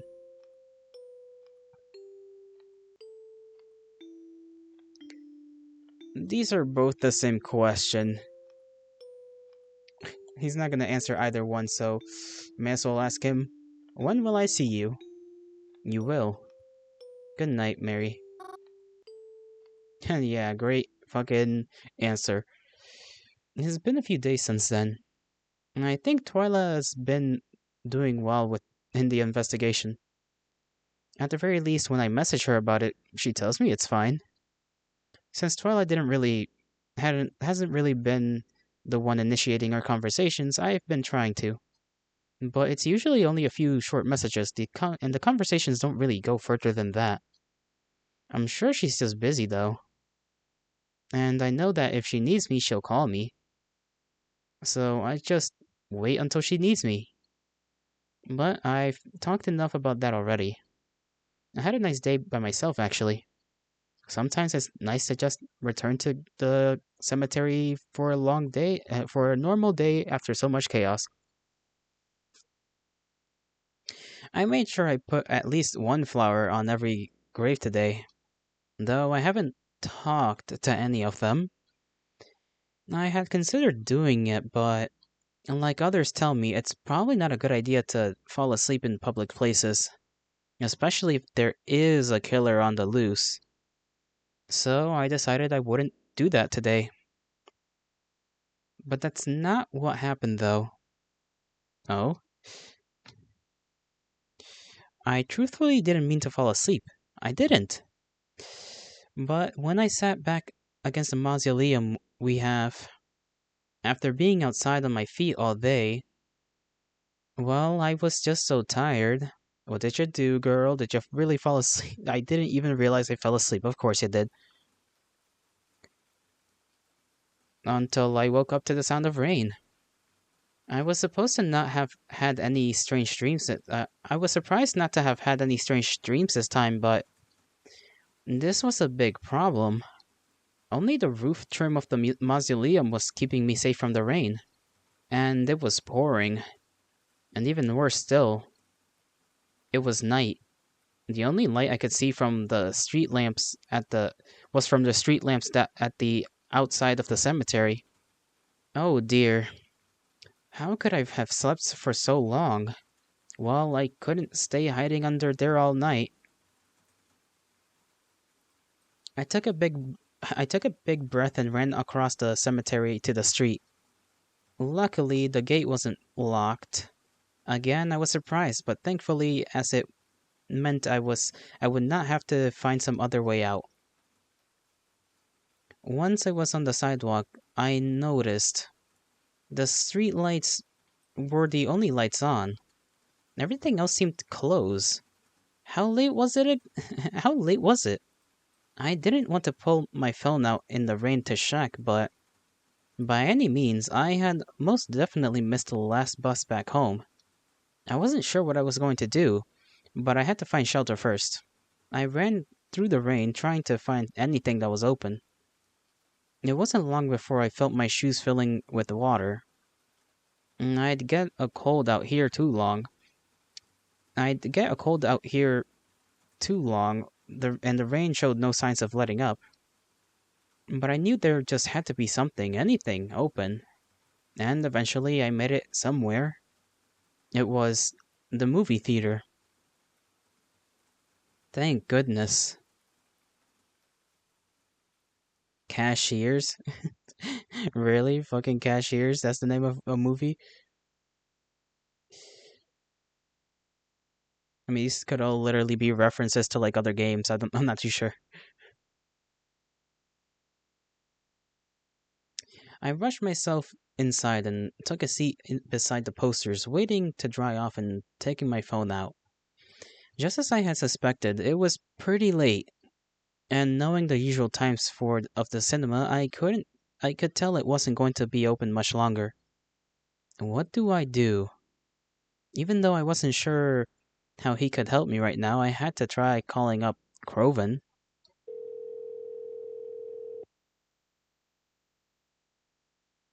Why isn't he picking up? Mary? Oh, you pick up. You picked up. Thank goodness. I was starting to get worried. I'm having a bit of a problem right now. What is it? Well, you see, I kind of fell asleep at the in the cemetery, and I only woke up a few minutes ago. And it's raining really bad right now, and I missed the bus, so I don't know. I was hoping you could help me out somehow. No can do, Mary Moo. Didn't I tell you? Tell me what? Mary, I'm like not even home right now. I'm not even close. Huh? Where are you then? Like out of the fucking city right now, Mary. I had these plans with these friends. It doesn't matter. I swear I told you. Well, I don't remember. But the bottom line is, there's no way I can help you from here. What am I supposed to do then? Fuck, Mary, I don't know. I heard his frustrated sighs through the phone. I couldn't see it, but I could tell he was pinching the bridge of his nose. Where are you right now? I'm at the movie theater, but it closes soon. Alright, well, do you have anyone else you could call up? Maybe stay with them tonight? I mean, I guess so. Awesome, great, sounds good then. Look, Mars, I really gotta go, okay? Call up one of your friends. I'm sure one of them will come help will come get you. Alright then, good night. He's fucking. I know the bastard's fucking. That's why he's so quickly trying to end this call. I heard the click of Croven hanging up the phone. Call up one of my other friends. Well, there's only two of those. Who should I go with? It's like, oh yeah, mystery number? Sure, why fucking not? Hell no.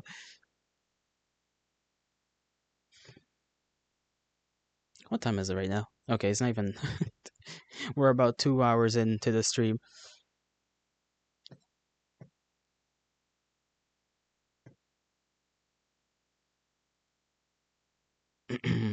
Excuse me for a minute. I may actually go use the bathroom real quick. I will be right back.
Hello, I am back. My throat feels a little weird. That's because I'm yapping. Doing too much talky, which is the point because I have to read. And if I don't read, then I fail at life, liberty, and the pursuit of happiness. What the hell am I talking about? Just what the hell am I talking about? Why am I being dumb? I'm dumb because I am. Okay, let's see. Twyla is not in a good mood with us. Reginald is weird. Mystery number is mystery number, so the real only answer is Twyla. And I have a feeling she may not want us to be around. Ah, fuck it. I called up Twyla. I heard the phone ring a few times, and then she picked up. She sounded angry, although she didn't sound like she was asleep before I called her. Mary? What are you calling me for? Don't you know what time it is? Yeah, I know. That's kind of my problem. Yeah, it's a long story, kinda, but I miss my bus home and I need a place to stay tonight. I was hoping maybe...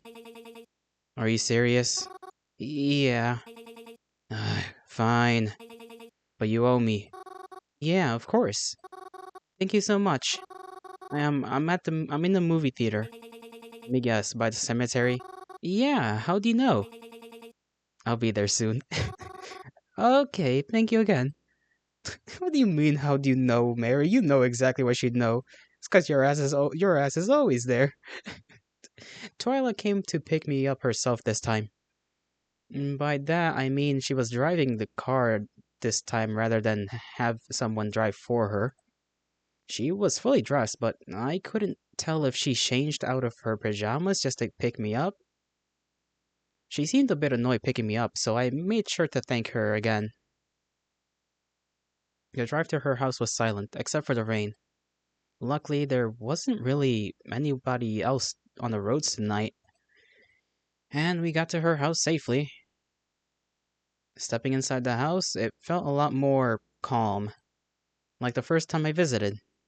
I definitely preferred this to the liveliness of the party a few days ago, although I must admit, when there's hardly anyone here, it does feel empty. Twyla's home has less doors and more archways. In passing, when I noticed the TV was on, was her uncle there? Is everyone up so late? I followed Twyla upstairs to her bedroom. They are owls. It's like just owl people behavior, I guess. It's the first time it was my first time seeing it. It was wait, weren't we in her room before or like the interrogation? I don't know. Maybe who knows. A bit different than what I expected. A lot more cluttered than I thought it would be, I guess. Not overly cluttered, but Twyla never really struck me as the type to collect clutter, but you learn something new every day. Well, here's my room. You'll be sleeping here with me, but I actually have to head back out. Really? In this weather? Why? It's a personal matter. I don't want to talk about it. Oh, I see. Okay then. You can borrow some of my pajamas in the dresser and use the shower if you like and eat from the kitchen, but again, I'm trusting you not to look through my things. Oh yeah, of course. I'd never. Good. I'll be back soon. And then she left back downstairs again, leaving me here alone. I'm sure... I wasn't sure how long it'd be until she'd be back. I'd feel weird, sleeping in her room without her here. What should I do? Well, I don't think, Eh...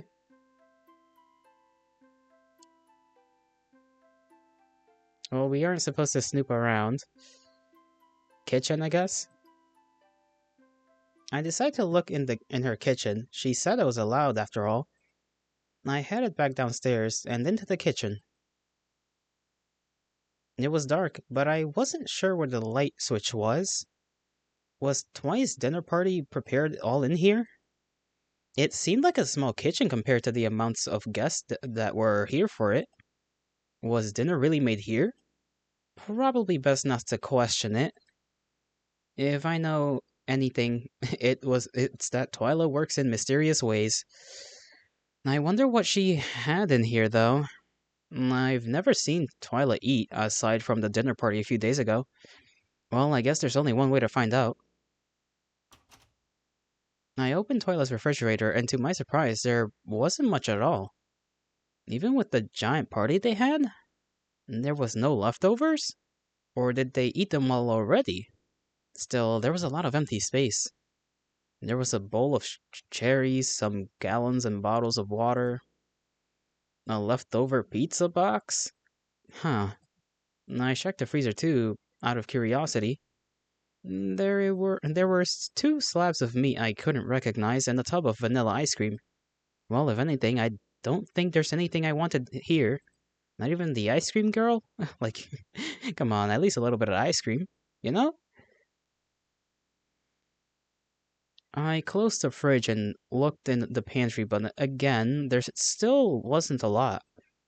There wasn't much else in here, although I thought about heading back upstairs, but I could hear the living room TV playing from the next room, and it was playing a familiar voice. I know that game show.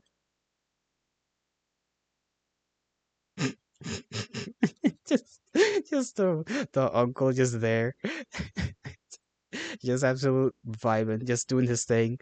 And she just comes over and just sits down. I entered the living room and made my way to the other side of the couch, from where Denzin had been sitting. I didn't really say hello as I entered, kinda just plopped myself on the other side of the couch from where he was. He already knew I was here. It felt kinda awkward by saying hello so late into my stay. This is Peril, right? Yes. I used to watch this game show all the time with my dad. I was never really good at it, but Dad was. I think he could have won if he got in. That's so. Yeah. Do you think you'd be good at it? Could be. Not confident I'd come out on top, though. Don't say that. I think he could win, probably. I mean, you have such a nice house. Well, you have to be smart and hard worker to afford it. Sorry, was that rude? You have a point, I suppose. But I don't exactly feel working hard equates to knowing the most popular doll in doll line 9 years ago, or knowing how fast a horse is. Yeah, I guess that's true. Our small talk pretty much ended there, and we continued to watch the show in silence, only piping up to guess an answer or two. It was a bit strange, but nice too in its own weird way, like a childhood sleepover. Eventually, I heard Twilight come back home again. She walked right past us and straight upstairs. I heard her open the door to her room, stop, and then walk back downstairs. She didn't know. She just did not notice that we were here. And then she joined us in the living room. What are you watching? Peril! You like that show? No offense, but I didn't really take that as something someone like you would watch or enjoy. Alright, and the next subject is graveyards for 300. Hey, you should be good at this one. Oh, maybe. A broken column-shaped headstone is used to represent what? Well, which is it, Mary? Oh, I think that's... Why are we the ones to have to fucking... I don't know anything about headstones.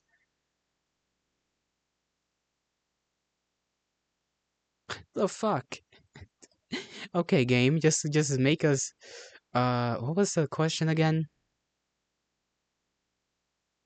Okay, broken column-shaped headstone.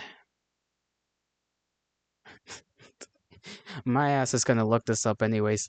I'm not fucking I'm not gonna think about that. Let me even see what the okay, life cut short, death from foul play, death from pressure.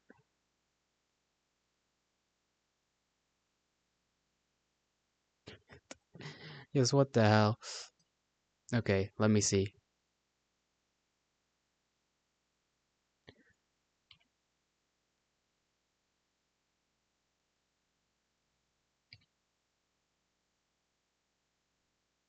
Can't even spell correctly. Broken?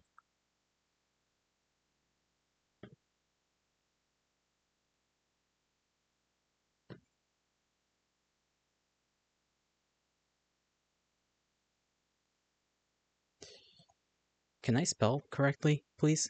Uh, broken column shaped. No, okay, that's not column shape headstone.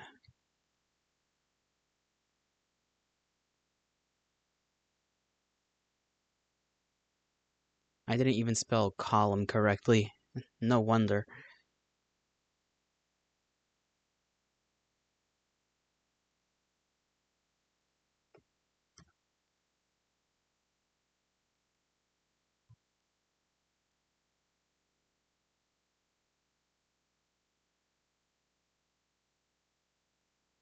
Okay, let's see what this even means.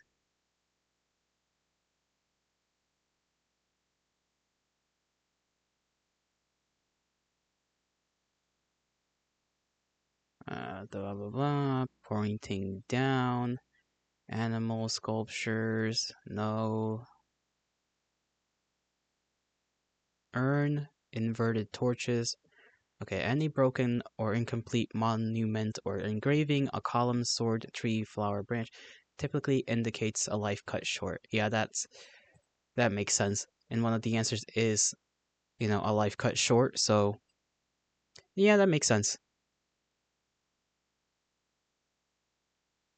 A life cut short. Broken columns represent that ending that life ended early. And that's why it's broken. You weren't able to age. Like how the column was if broken before it got to the top. At least that's what I've heard. The contest insert said something similar to what I said. That is correct. Huh, nice job. Oh, thanks, I think. Alright, let's head to bed now then. I don't want you sleeping in too long tomorrow morning. Oh, okay. Good night, Denzin. Good night, girls. I followed Twilight upstairs and into her room again. She handed me some of her spare pajamas. I took her up on her offer to use her shower and headed to the bathroom before I got changed. Her bathroom was really clean. Cleaner than mine, anyways. She didn't even have any toothbrushes or clutter on the sink. Maybe there was another bathroom they had used more often? Taking showers in someone else's house is always weird. But the shampoo had a really nice smell to it. Strangely enough, I don't recall smelling this on Twyla ever. Not that she smelled dirty or anything. Twyla always had a cleanness to her, but this shampoo didn't seem to match hers. I got changed into Twyla's pajamas. They fit pretty comfortably, though I expected that, since we are two small girls. When I returned to Twyla's room, the lights were already off. But she was clicking away on her laptop. I noticed on the floor she left a blanket and pillow for me. I didn't really want to sleep on her rug, but I wasn't going to argue with her hospitality. I cuddled into it and tried to get comfortable. What are you typing? Nothing. Are you messaging someone? No. Does it have to do with the investigation? That's none of your business? Oh? But I'm helping you, aren't I? Yes, and I appreciate it. There's parts of it I need to do on my own. Why does it have to be a secret? Wouldn't I be able to help you more if I knew? No. Like I said, I appreciate your help, but I don't want you getting in the way. But what if I knew something? Something that could help? Something that could point us in the right direction? I already have my direction. I just need proof. You're certain that Reginald really did this? Who? Reginald? The guy you told me to stay away from? Yeah, I know who he is. I'm absolutely positive it was him. How can you be so sure of that? I don't understand how you can be so decisive over it, especially when you don't have any proof. I'll get it, and then you'll know why you shouldn't doubt me. Alright then. Twilight? Twyla, do you want to be a detective? Hmm? Do you want to be a detective? Is that why you're doing this? And working so hard for it? Not necessarily. I just want my city to be clean. Would you want to be a police officer or something then? Oh god, no. Even if the police were morons, I still wouldn't want to be a part of them. Are you like a vigilante then? What's with all the stupid questions? Sorry.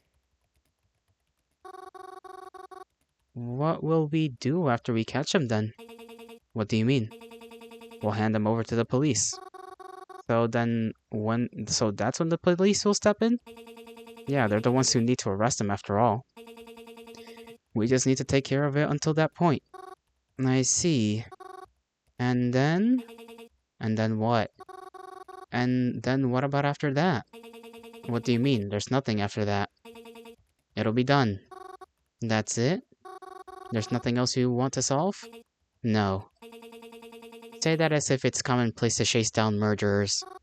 Well, no, I mean... I don't know, our friendship is pretty much built on solving mysteries, so... What? We aren't friends. We were not? No. I mean, if you want to refer to me as being your friend, that's fine. But it's important you know that I don't see you that way at all. I don't plan on talking with you anymore once this is over. You don't? Like, maybe if I need you for something. But otherwise, there's no point in continuing this alliance.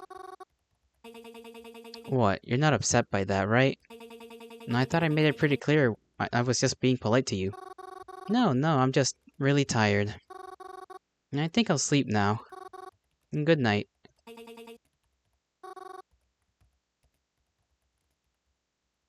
Well, darn. I had a hard time sleeping after that. It didn't help that I was stuck on her floor either.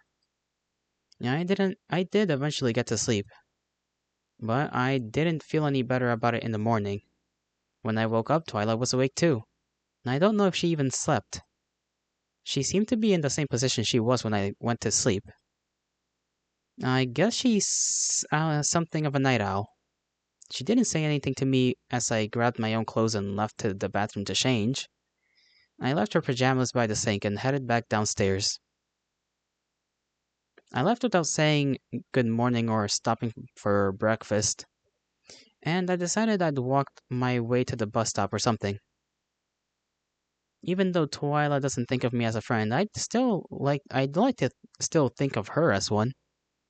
I'd like to, but it's been a few days since I slept over Twi's house. Again, I don't get many texts from her. After our last conversation, though, I'm not too sure if I want to.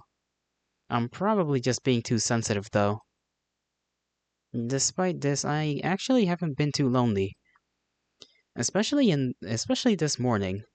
Crovin and I plan to stop and get breakfast together today. And I was glad, especially after my last encounter with Twy. It was a nice little pick-me-up. It helped remind me not everyone sees me like she does.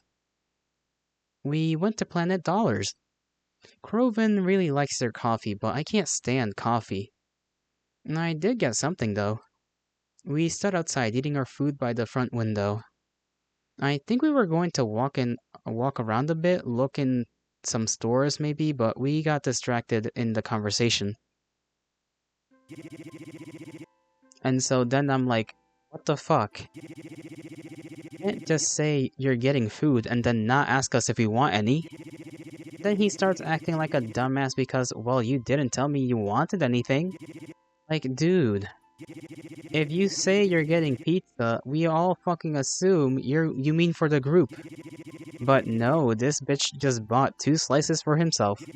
Like, I'm not fucking crazy, right? That was fucking stupid, right? Yes, I can see that being frustrating. If you want, the 2 of us could get pizza tonight instead? Maybe. I don't know though. No offense, Mars, but you but don't you think you oughta you oughta lay off some of the junk food? I mean, you're eating a donut for breakfast. It's like you're eating a donut for breakfast. Oh? Oh, where did this come from? If anything, you eat way more junk food than me. And I'm the one who bought 2 cases of soda, and I'm not the one who bought 2 cases of soda and birthday cake flavored ice cream during our last grocery run. Well, you got me there. Ah, shit, hold on. And I'm gonna use the bathroom before we go. Be right back. I'll be here.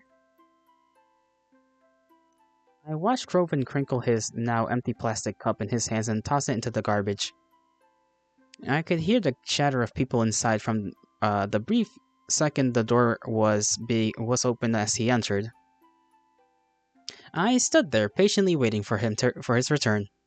I was about to get my phone out when I felt someone grab my arm.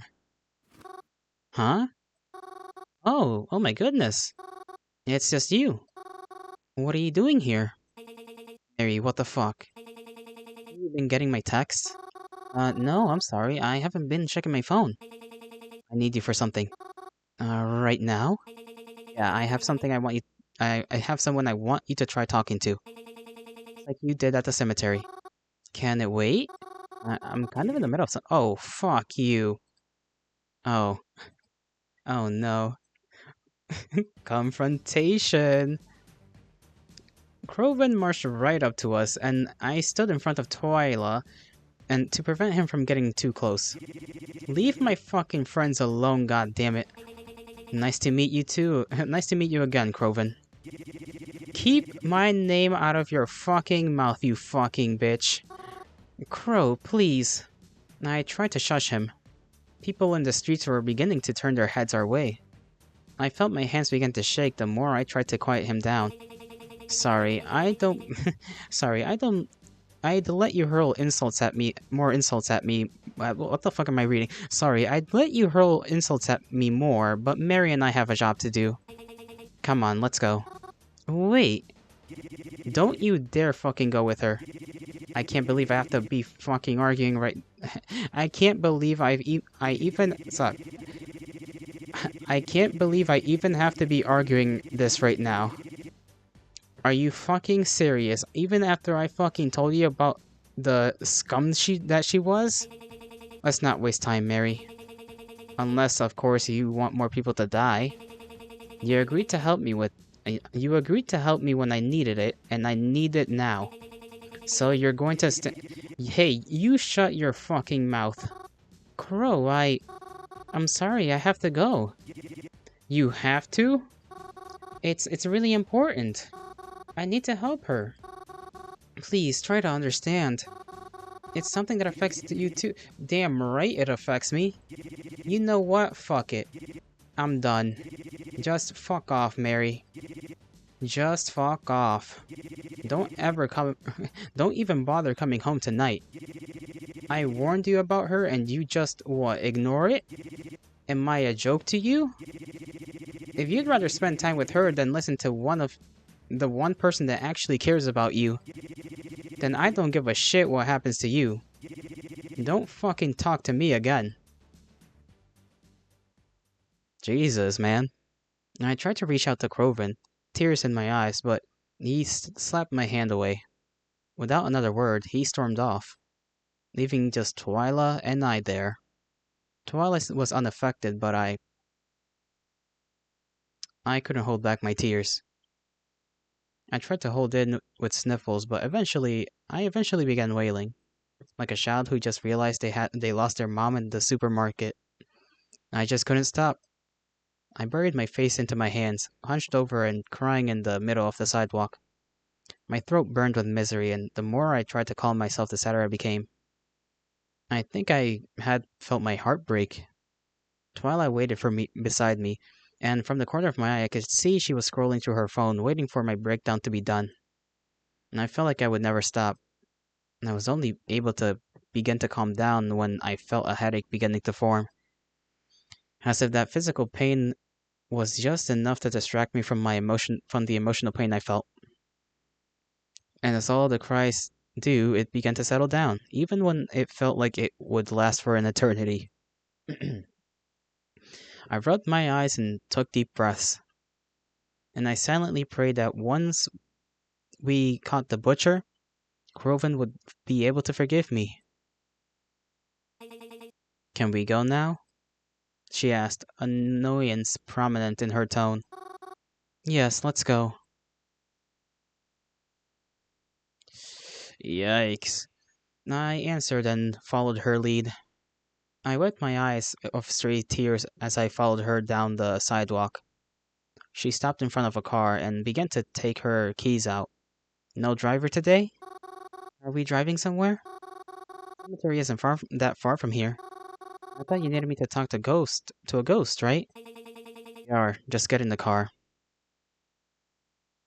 I was confused, but I got in anyways.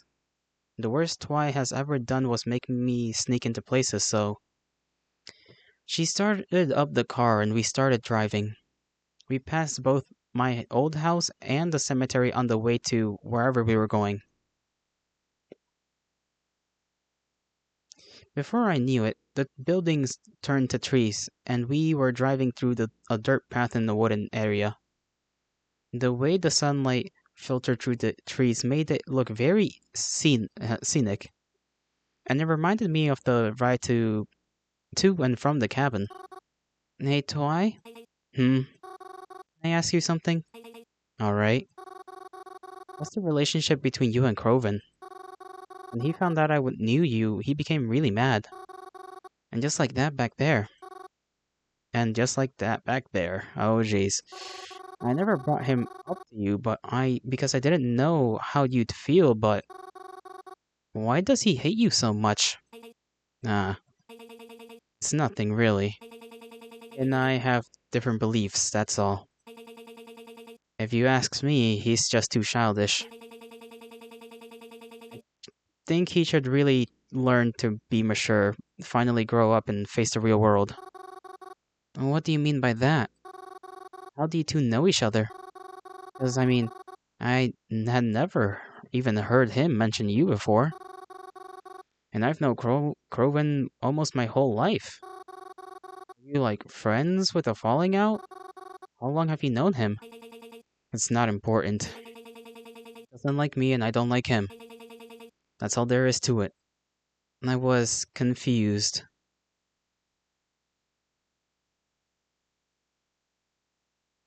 But before I could ask any more questions, I felt the car begin to slow.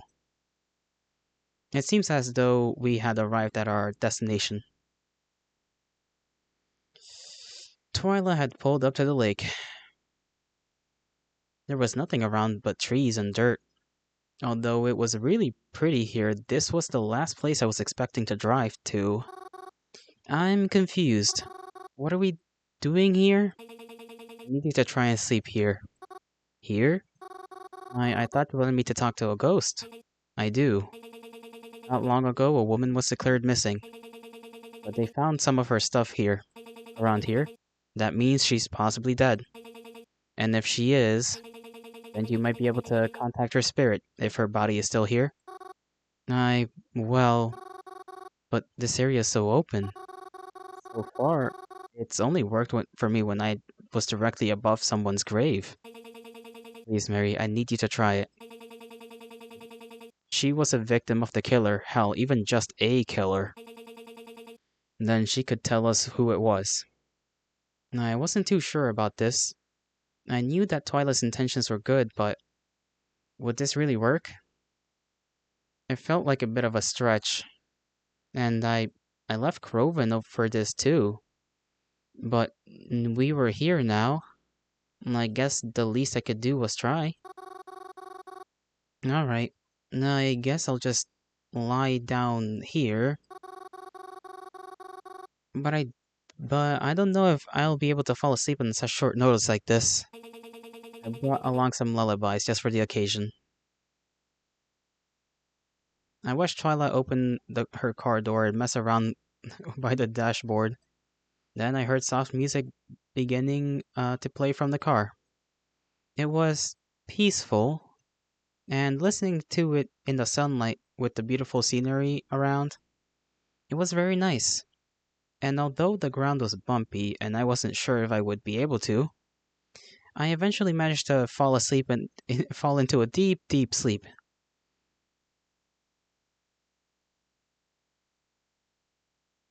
When I opened my eyes again, everything still felt dark, and I was unsure if it had even worked. But I was aware I was in the dream, so. Oh, I accidentally pressed something. Surely that meant it did. But why was it so dark? I felt as though I could hardly see. I tried to feel my surroundings, but there was nothing around me. And when I moved my arms, they felt heavy. I tried to walk around, maybe find some light, and my legs felt heavy too. Girl, you are underwater. And as if there was a great pressure all around me. Eventually, my eyes began to adjust, you could say, to the little light that was down here, and I noticed why it felt so weird.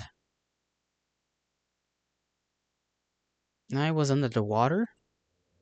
It seemed like it, but by any means. But it didn't feel like water. Or I didn't feel the water, sorry. I misread that again. But I definitely felt the pressure. Maybe she's here then? And only one way to find out. Hello? I called out into the darkness. There was no answer. The more I walked, the more uneasy I felt. I kept calling out for whoever might be around to talk to me. Hello? Please don't be scared. I just want to talk, that's all. Hello? Anybody? Twyla? Is there even anybody down here? Or, I mean, there probably is, considering you're there. I want to wake up now. Please, can I wake up? Please? If there's nothing here, I don't want to stay. Please let me wake up. Please? Oh boy. Huh? Hey, let go. That hurts. Oh no. Ow. Stop it, let me go. Stop. Something had grabbed me quite harshly. I tried to shake it off, but I felt almost powerless doing so. It was so dark I couldn't see it, but its grip remained. Ow! It was hard to explain, but it hurt. This sensation, it felt like it was burning itself into my skin. Before I felt it, I felt more hands. Before I knew it, I felt more hands around me, on me. Stop it! Let me go! Let me go! It was then that I was able to get a good look at its face. All their faces. Now, I'm usually not someone too squeamish. I had a pet tarantula and I never blinked at the gore effects in horror movies. I'm not someone easily grossed out. But this, I I felt like I could puke. It was revolting. Their faces, their poor faces. What happened to them? Where did your eye go? Where's your jaw? Please don't look at me like that. I'm not the one who did it. Please stop. You're dragging me down. I don't want this. I don't want this. Well, what kind of... Okay, either there's a bunch of people that got murdered and tossed into this fucking lake, or, I don't know, like, Can spirits become all kinds of fucked up? We don't really know. We don't have any experience in that just yet. I don't want to end up like you. All of their hands on me, pulling me down. I couldn't fight against them. But boy, did I struggle. I looked up to where the faint light stayed, shining upon me in waves. The water I couldn't feel before was now filling my lungs. There was nothing I could do. Please, I can't. I don't want to. Just let me leave. Please. Is Twyla never gonna wake us up? My god.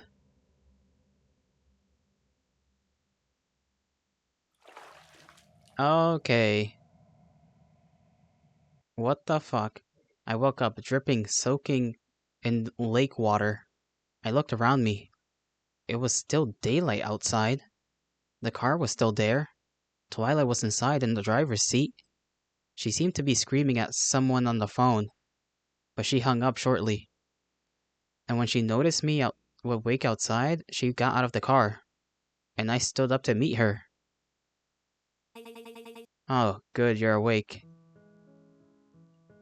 Hello, Austin. Hail to thee. Oh my god, what time even is it? How did this girl not know we were fucking drowning? Sorry, I had to take a phone call and didn't want to wake you. When did they get all wet? Twyla, I can't do this anymore, Twy. Huh? Nah, I'm sorry, but I can't do this. The fuck do you mean? I can't help you with the investigation anymore. It's too much for me. Nice to see you again. It's pleasant to see you as well. I hope you're doing alright. This is the second stream of this game. More of a visual novel than anything. Big mystery and all that, and apparently this chick can see ghosts, so there's that to, I guess, know. I sneak into places, I lie to people. It's stressing me out. And just now, just thinking about it made me feel weak in my legs. I had to hold myself back from crying, thinking about what could have happened if I didn't wake up right then. Well, what about just now? What did they say? Twy, Mary, come on. Don't fucking start with the waterworks again. Just tell me what the fuck they said. Twy, please, I paused. What did she just say?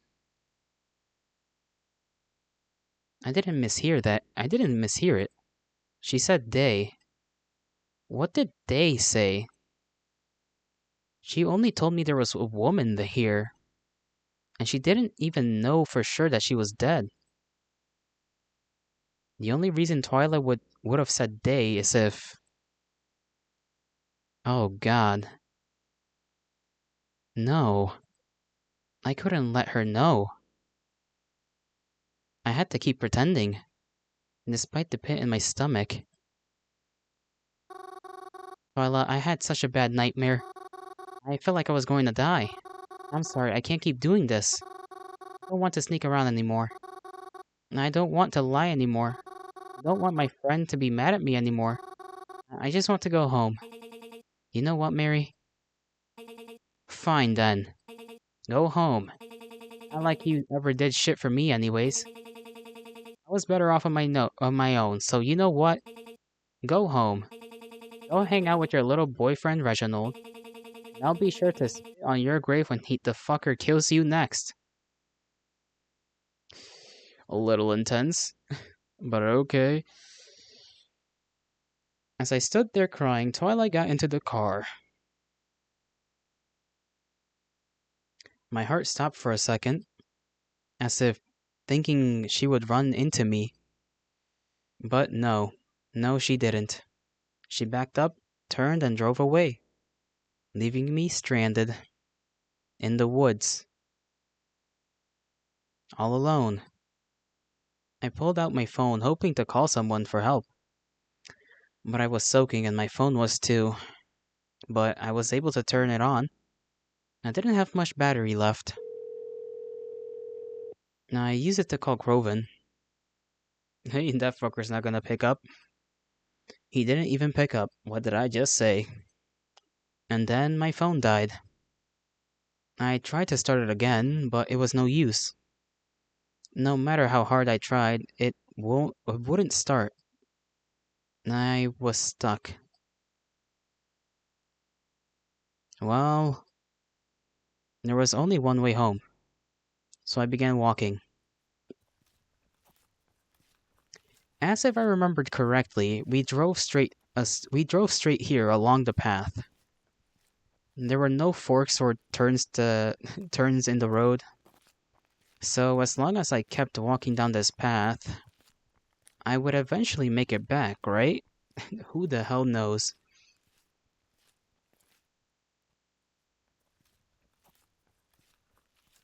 I was starving. I was so hungry, it was making me sick. And I felt as if I would topple over and faint, but my aching legs continued to carry me. As long as I didn't tell them to stop, then they wouldn't.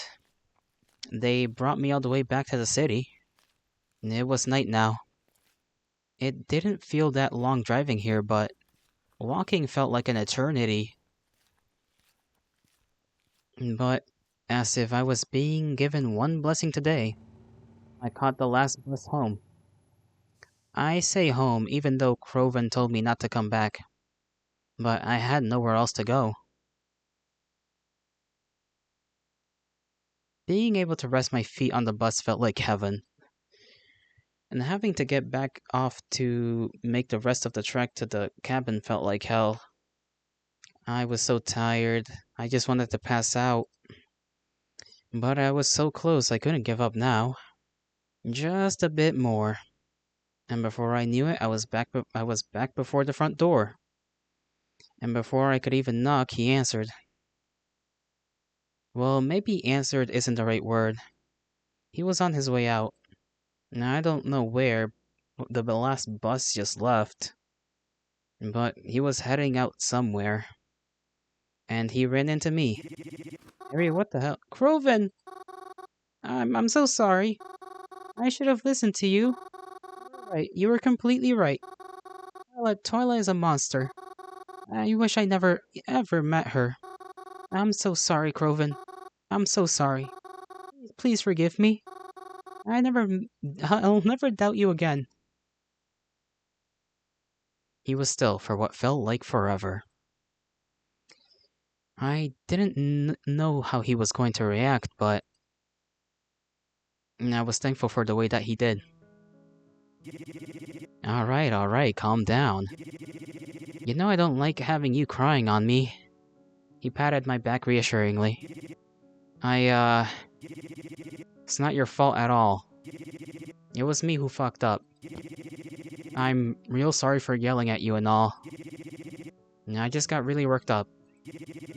I mean, you know how it is, right? With our families being not around right now. We're all the other halves right now, right? Yeah? So, seeing you with someone I can't stand just... I'm sorry, Mars. I should have been more chill. Maybe if we spent more time together, you wouldn't have to spend so much time with her. Are you still crying? Look, alright, tell you what. I won't go out tonight. We can just stay home and chill out, you and me. Does that make you feel better? It did. Once I had calmed down enough, Croven let me go. I wiped my tears and made my way over to the kitchen, where Croven helped me try to figure out what to have for dinner. We didn't have much in the house currently, but we managed to scrounge something up. As I ate, Croven sat and talked with me. Just went on and on about what was happening in his life or what his friends had been up to lately. I didn't mind that at all. It felt just like before. Before everything. Before Twyla, before my parents, before aunt and uncle. It felt like things were just nice. Different, but nice. Croven? Yeah, Mars? You know I love you, right? Blah, don't get all cheesy on me like that. What? I was just reminding you. Yeah, whatever. Heh. Love you too. After we ate, we hung out for a little while more downstairs. But I think it was apparent we were both pretty tired. So eventually we retreated to our rooms. I plugged my phone into the charger and waited for it to turn back on. When it did, I considered messaging the mysterious number, but I was way too tired, even if I had been messaging them at late times before. Speaking of the time, I had gotten much later than I thought, or it had gotten much later than I thought. Even Croven, who usually stayed up all night, was snoring away in his room. It seemed to me like he passed out the minute his head hit the pillow. Honestly, it felt like I might do the same. But despite how late it was, and how tired I felt, I didn't want to sleep just yet. Not without taking a shower first. The lake water that had dried into my clothes and skin from earlier felt disgusting.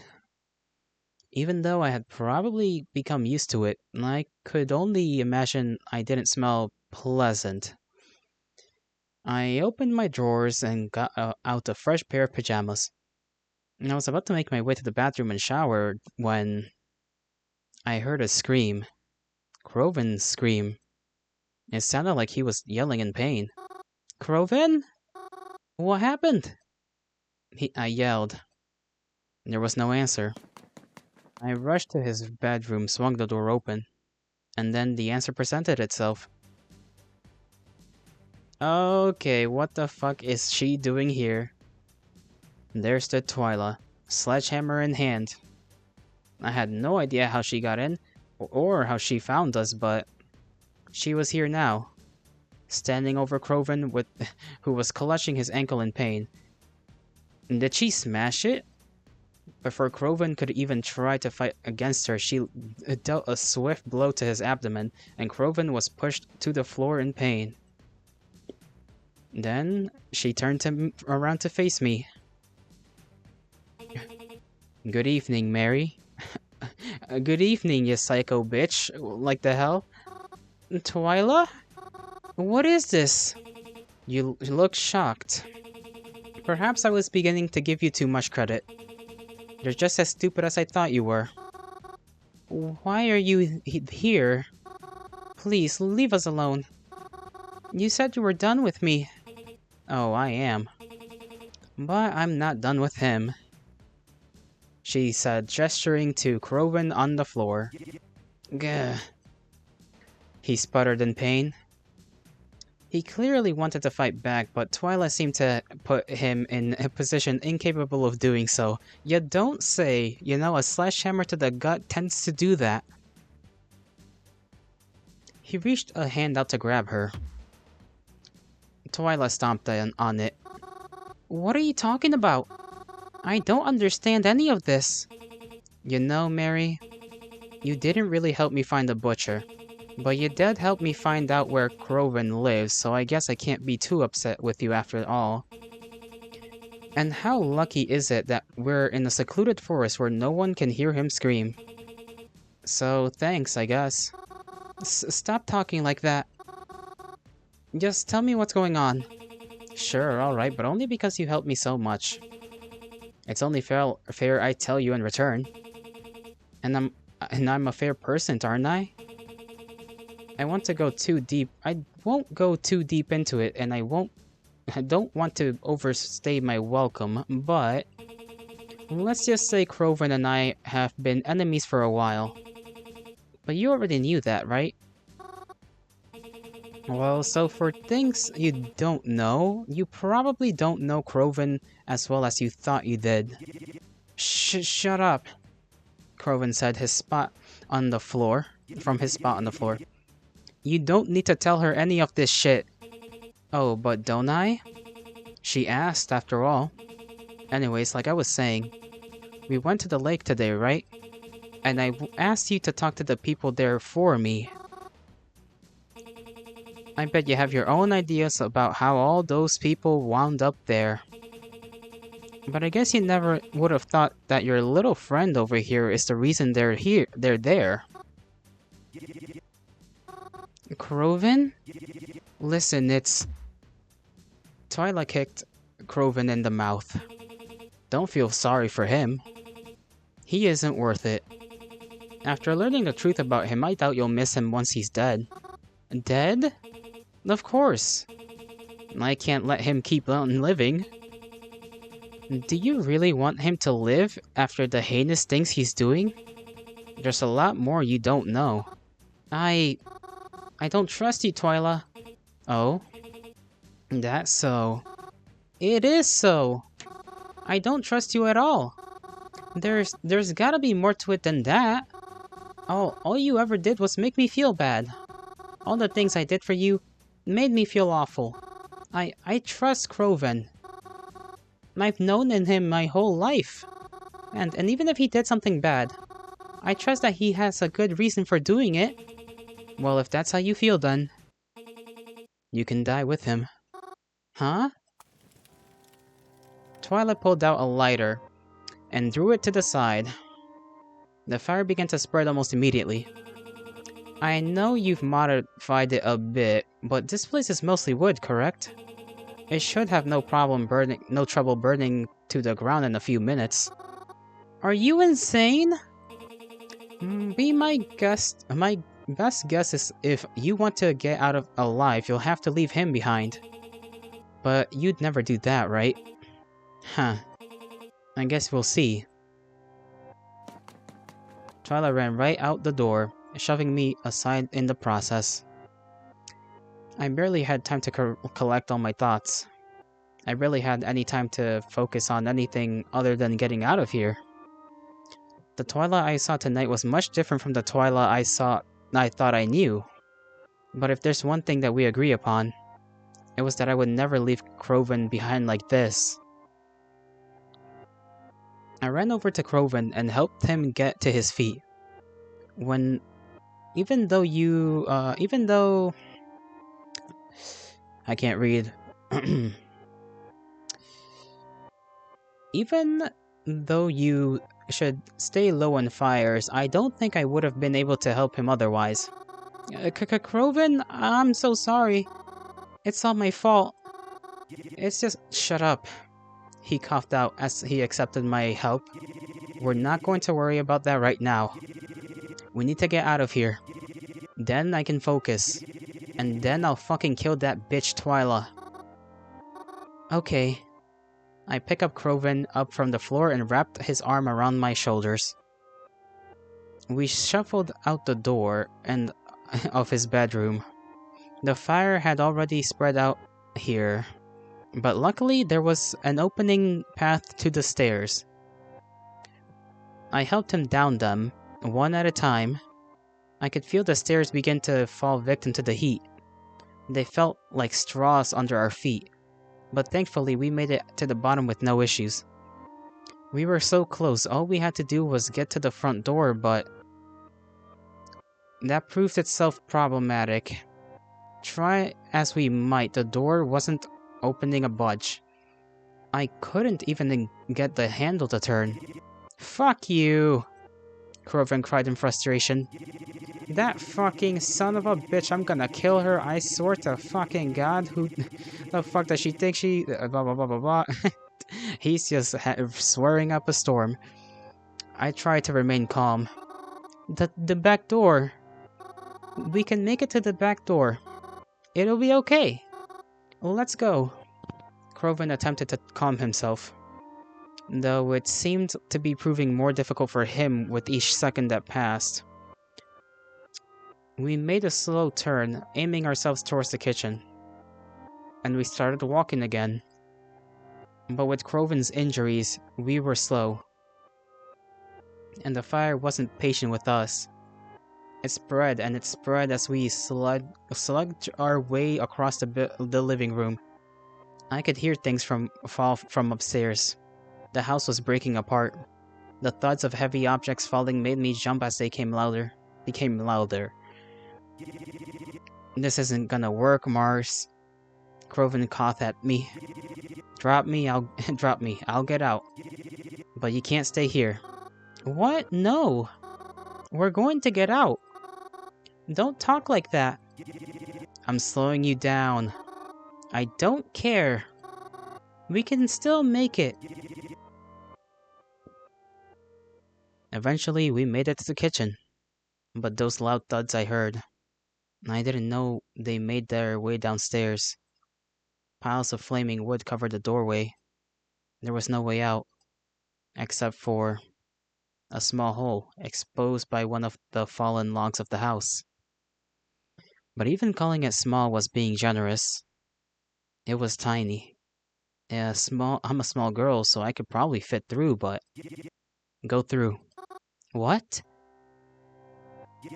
Get out of here, Mary. You have to go. You have to.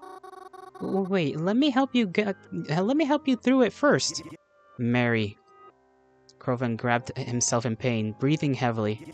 We both know I'm not gonna fit through that. Yes, we can. I know we can. Stop it. The more we argue about it, the less time we have. If you keep fighting, it'll just get covered up by more. So leave. Now. I can't. You said it yourself. We're all that the other has. I can't leave you behind. Mary, what did I just say? Go.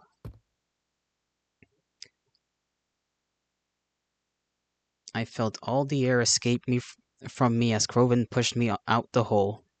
He pushed me hard and I rolled back onto the grass next to the cabin. Croven! I yelled as I got up as quickly as I could. But I wasn't fast enough. The entire area was where the kitchen was. It collapsed into flame. I saw it happen before my own eyes.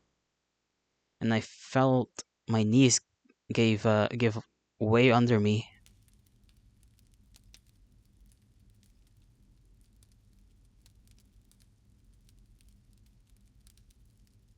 This can't be real, can it?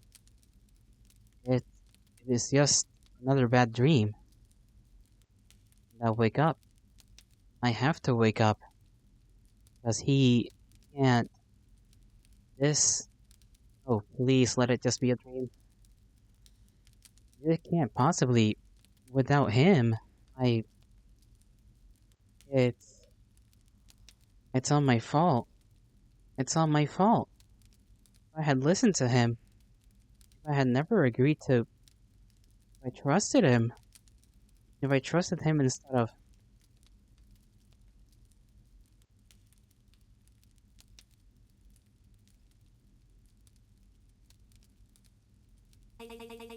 Are you crying over him? Not like he deserves it.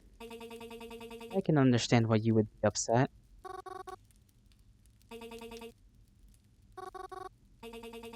It's okay, Mary. I won't do to you what I did to him. I think you'll be able to help me again. I know it didn't work out how we intended the first time, but... I have a feeling you'll get us somewhere. I mean, look where you brought us this time. It wasn't expected, but a nice surprise nonetheless. Still crying? Don't worry. We'll take good care of you. We? Who the fuck is we?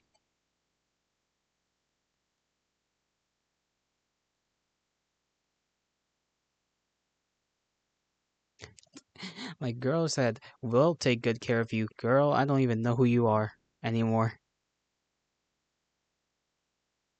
And that was a while ago. I don't exactly know how long, nor do I think I would be capable of saying how long. I don't like to think about that day. If you're wondering how my life has been since then, it's mostly the same. I'm just more miserable now. Like before, I do what Twyla tells me now. Well, tells me to. Only this time I don't have a choice. I'm too afraid of what she'll do if I don't. If I haven't told anyone about what happened either. Or I haven't told anyone about what happened either. Again, I'm too afraid. It's exhausting living like this, but I have no other choice. The mysterious number that had been messaging me stopped ever since that night. And as for my parents, they never returned. So I'm stuck with Twyla until I don't even know how long. Forever, as far as I can tell.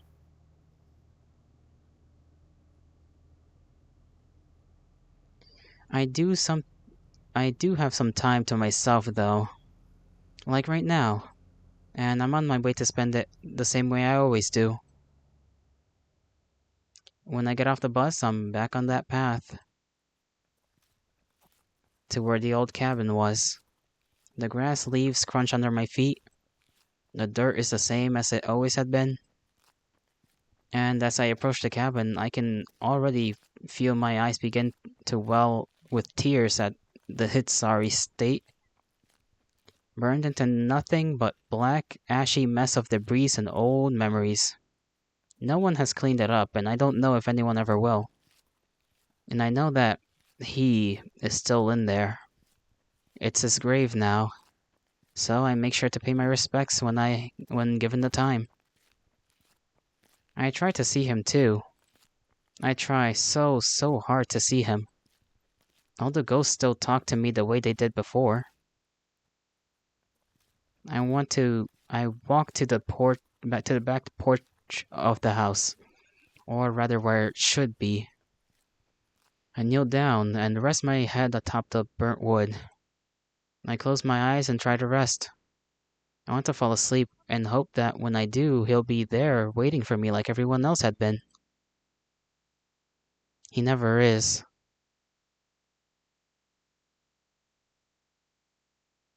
We got the bad end. Oh, damn. Ashes, ashes, we all fall. Well, this is the first time in my streaming career I've gotten the bad ending. Just straight up. Congratulations. You've just completed a route of Cemetery Mary. Thank you for playing. But, do you think you can get the true ending if you try again? Well, first I have to get, like, what I assume. How many endings are there, actually? And yes, before stream ends, too. Golly. Let me see how many endings there are. Cemetery Mary. I'm pretty sure there are like three plus the. That's like a literal cemetery. That's not what I want. Uh, I think there were three kind of main ones, right? It's like one, two, three, right? Maybe I don't know. Uh, yeah, there are three routes, one for each character, I imagine, and then afterwards, yeah, you can unlock the true ending by literally playing any of them, through any of them, I should say.